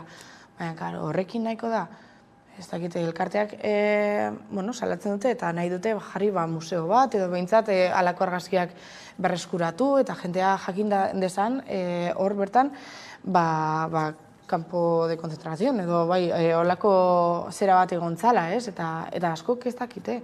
Eta zelan entrau behar dige belaunaldi berriak hori hemen patzatu zala. Jentia pentsatzen da, Madrilen edo Espainiako zera toki batzutan, errepresioa pairatu zuten, baina, hemen Euskal Herrian ez, noski baietz, eta hori gaztiok ezakigu. Ez baina udalerrak aipatu dituzula, beste hainbat memoriarekin lotutako beste hainbat elkarte ere, ez, kezkatuta agertu dira, nola hainbat eta hainbat tokitan PP, AJ arteko, ez, paktuak emango dire, mintzate gobernuak eurak osatzeko, ez, udalerrietan horrek nolako eragina izan dezakeen, ez, baina zautzen dugu Euskal Herria, hainbat eta hainbat udalerri bombardatuak izan direnak, oraindik ere beste hainbatetan, ez, agian frankismoari ere omenezko hainbat konturekin, eta orain artean, ez, nahiz eta, horietan EAJak aginta izan duen, ez, problema handirik ez da gertatu, baina etorri daitezke ere maila txikiago honetan. Ikusiko dugu, hemen gratis badakigu ez dela ezer, ez, baina memoriare dagoenez, azkenean hiltzuten jendea, exiliatu zen jendea, baina hori baina askoz gehiago egin zuten.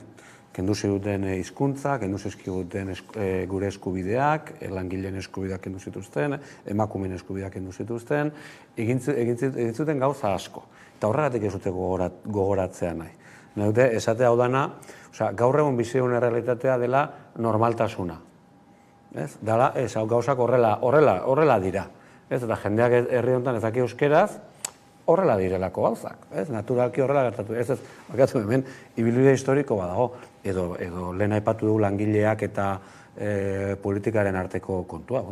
Lehen esan dugu, gerra zibila gauz asko izan zirela, baina besteak beste klase borroka ere egontzan gerra zibilan. Garbi dago ze klasek irabazi zuen, eta zein galdu zuen, eta zergatik langileak egon ziren 40 urteetan egon ziren bezala, eta gero ez dituzten inondik ere berreskuratu, eta ez ditugun, edo ez diren oraindik ere berreskuratu eskubideak. Ez da ordan, memoria mugatzen denean kontu personal emotiboetara bakarrik, badiru ez duela emeste molestatzen ere. Baina arazoa ez da hori, arazoa da jakitea hori ez direla lau pareta. Hori da arazoa. Ez da instalatuta orain, ez ikusiko dugu honek zer nolako bidea hartzen duen, eta hauteskundeak tarteka aipatu ditugula, ez, geroz eta hurbilago bada larun bata bera, ez, gobernuak osatzeko eguna, hainbat eta hainbat erakundeetan, gero hortik ez, badugu Nafar Parlamento, baina batira, ez, forua bai ostiralean berez eratzekoa badela, ez dakit nola erreparatzen diozuen, nola ikusten duzuen, ez, datorren 17 hau.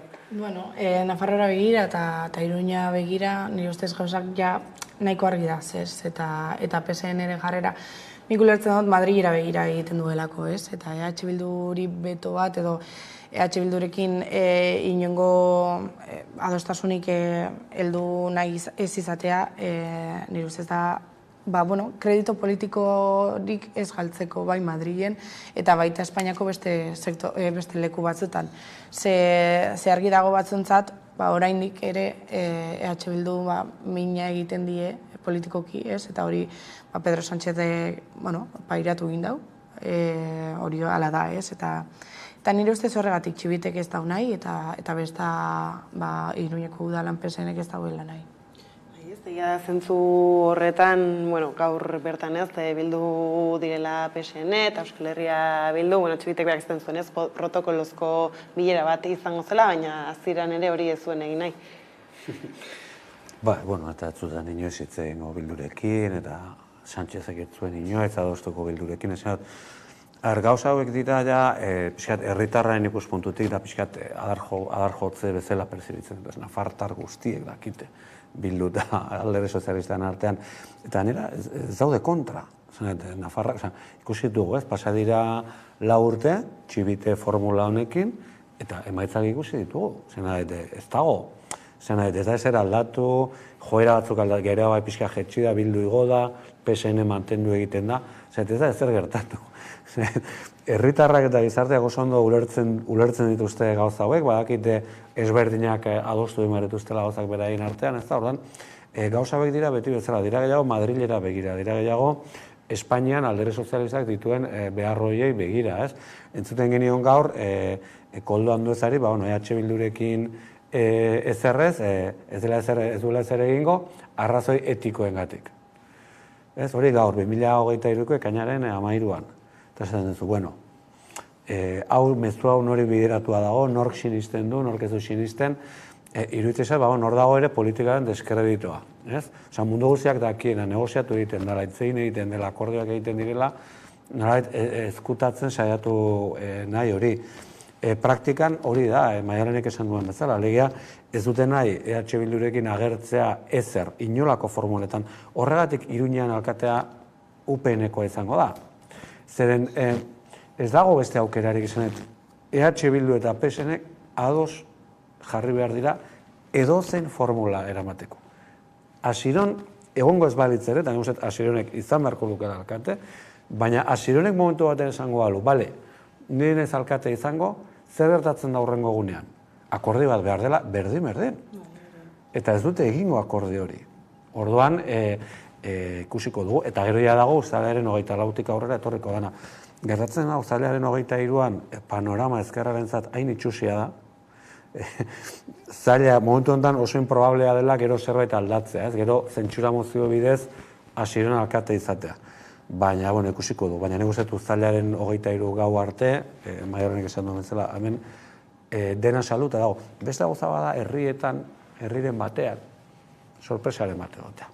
Agian, bai. Sorpresarik, uste duzu ongo dela edo susmorik? Berba da bai, baina, justo Iruña eta Nafarroara begira, ez dakit, azkenean, nire ustez Txibite oso lasai dago, zebera, pentsatzen dago, esaten daren moduan lasarten poren mango, daramala, eta etzaio inporta EH Bildurekin biltzeala eta euren abstentzioa normaltasunez uste dute eman behar dutela, eta azkenean EH Bilduren abstentzioa beharko dau gobernua berrizteko, eta gero beste alde batetik da gauza bat, zuk esan duzu moduan, Jon, akordiotara heltzea gobernu bat lortzeko eta gero hurrengo urtean zer? Hurrengo urteetan, eurekin lasaitasunez gobernatzen dute, ez? Eta ez dago inongo problemarik, ordaz, niretako da hipokresia puntu bat, ez? Azkenean, zergaitik batzuen kontra asaldu, ez dakit publizitate bat lortzeko edo, bueno, ez dakit. Herritarrei ez zaie erreparatzen behintzat edo hori usten dute agerian?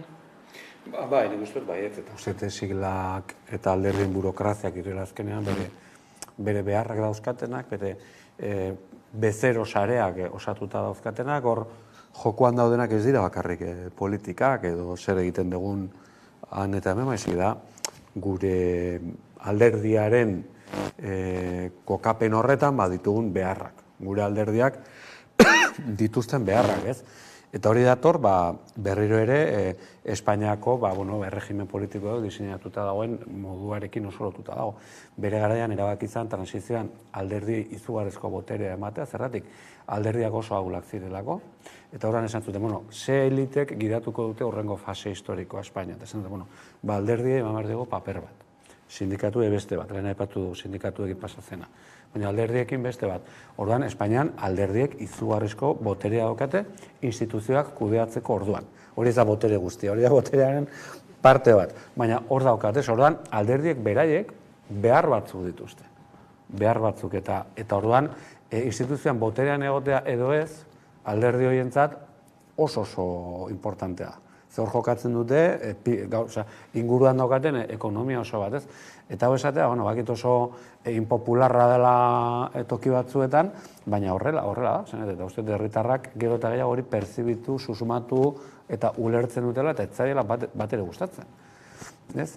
Ikusten da gainera, Nafarroaren kasuan, zentzura mozioez hitz egin dugu, baina edozein erakundeko gobernu osatu baino lehen, dagoeneko hainbat alderdi badabiltza, pentsatzen nola egin, gero halako mekanismoak erabili, eta zer usten den horrek ere agerian, hauteskunde batzuk gertatzen dira, datu batzuk, edo tira, boza kopuru batzuk mai gainean jartzen dira, hor ikusten dugu, nola badauden ariketa ezberdinak agintera heltzeko, baina ezer baino lehen dagoeneko pentsatzen nola buelta eman horri eta esaten zenuetan urrengo urtean edo agian urrengo hilabete batean. Nire ustez horrek eragiten dago mesfidantza bat, azkenean danok boskatzen dugu, hauteskundeak dira eta alderdi batek hauteskunde horrek irabazten ditu. Eta zer gertatzen da, gero, olako tramangulu batzuk egin behar dituzte edo zatiketak edo matematika erabili justo lista horrek boterea irabazez desan. Azkenean da, eurek demostratzen dute, adibidez, Euskadin gertatzen dana, EAJ eta PSN euren botoak batzen dituzte, euren akordio batera heltzen dira, eta lortzen dute, 81 herritan gobernatuko dute, supuestamente hori EAJak eta PSN 12. Eta gero bestela ez dago ez, normala da, gazte batzuk eta beste pertsona batzuk pentsatzea zertarako boskatu behar dut, ez? Eurek ja dana, pastela ja zatituta daukie.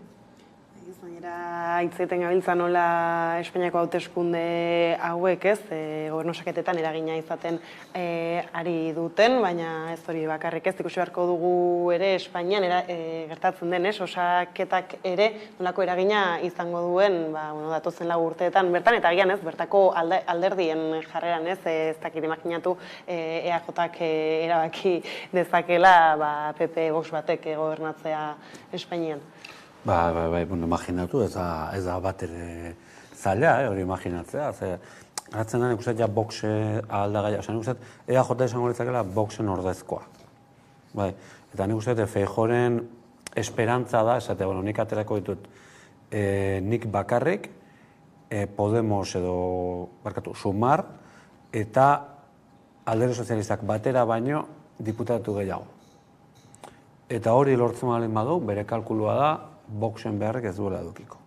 Alderdi Popularrak azkenean, hor badauka behar historiko bat, dela Vox estizio bat dana, gutxiola bera alderdi. Orduan, nahi du, ja bukatu zuen Ciudadanosekin, horrengo gaia da, ager Vox hori kentzen da, oso inkomoda. Zailo Alderdi Popularra eta Feijóo konturatuta daude, alderdi sozialari irabazteko, Vox arazoa dela, eta horren aurrean bi soluzio daude, bat Ayuso bidea, alegia gu bihurtuko gara Vox, eta Feijóo bidea, guazen bipartidismo batera, non Aznarrek bezala, edo Mariano Rajoyk bezala, PP izango dan, Aznarra hasieran, gero ez, PP izango dan zentroeskuin moderatuago bat, eta horrela Alderdi Sozialistaren boto emailearen puxka bat erakarri dezakegu, eta oran bi formula horiek dauzka momentu honetan PPek.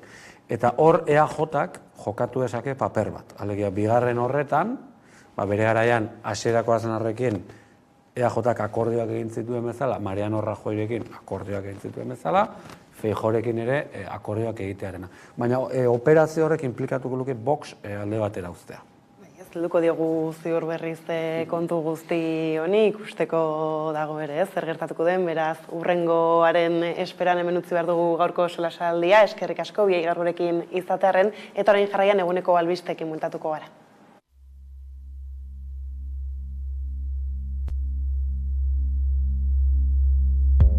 Zauriak egin dizkizu, ebakiak orbaintzen hasita. Zauriak egin dizkizu, azala urratu dizu, zulatuta bihotza eta birika.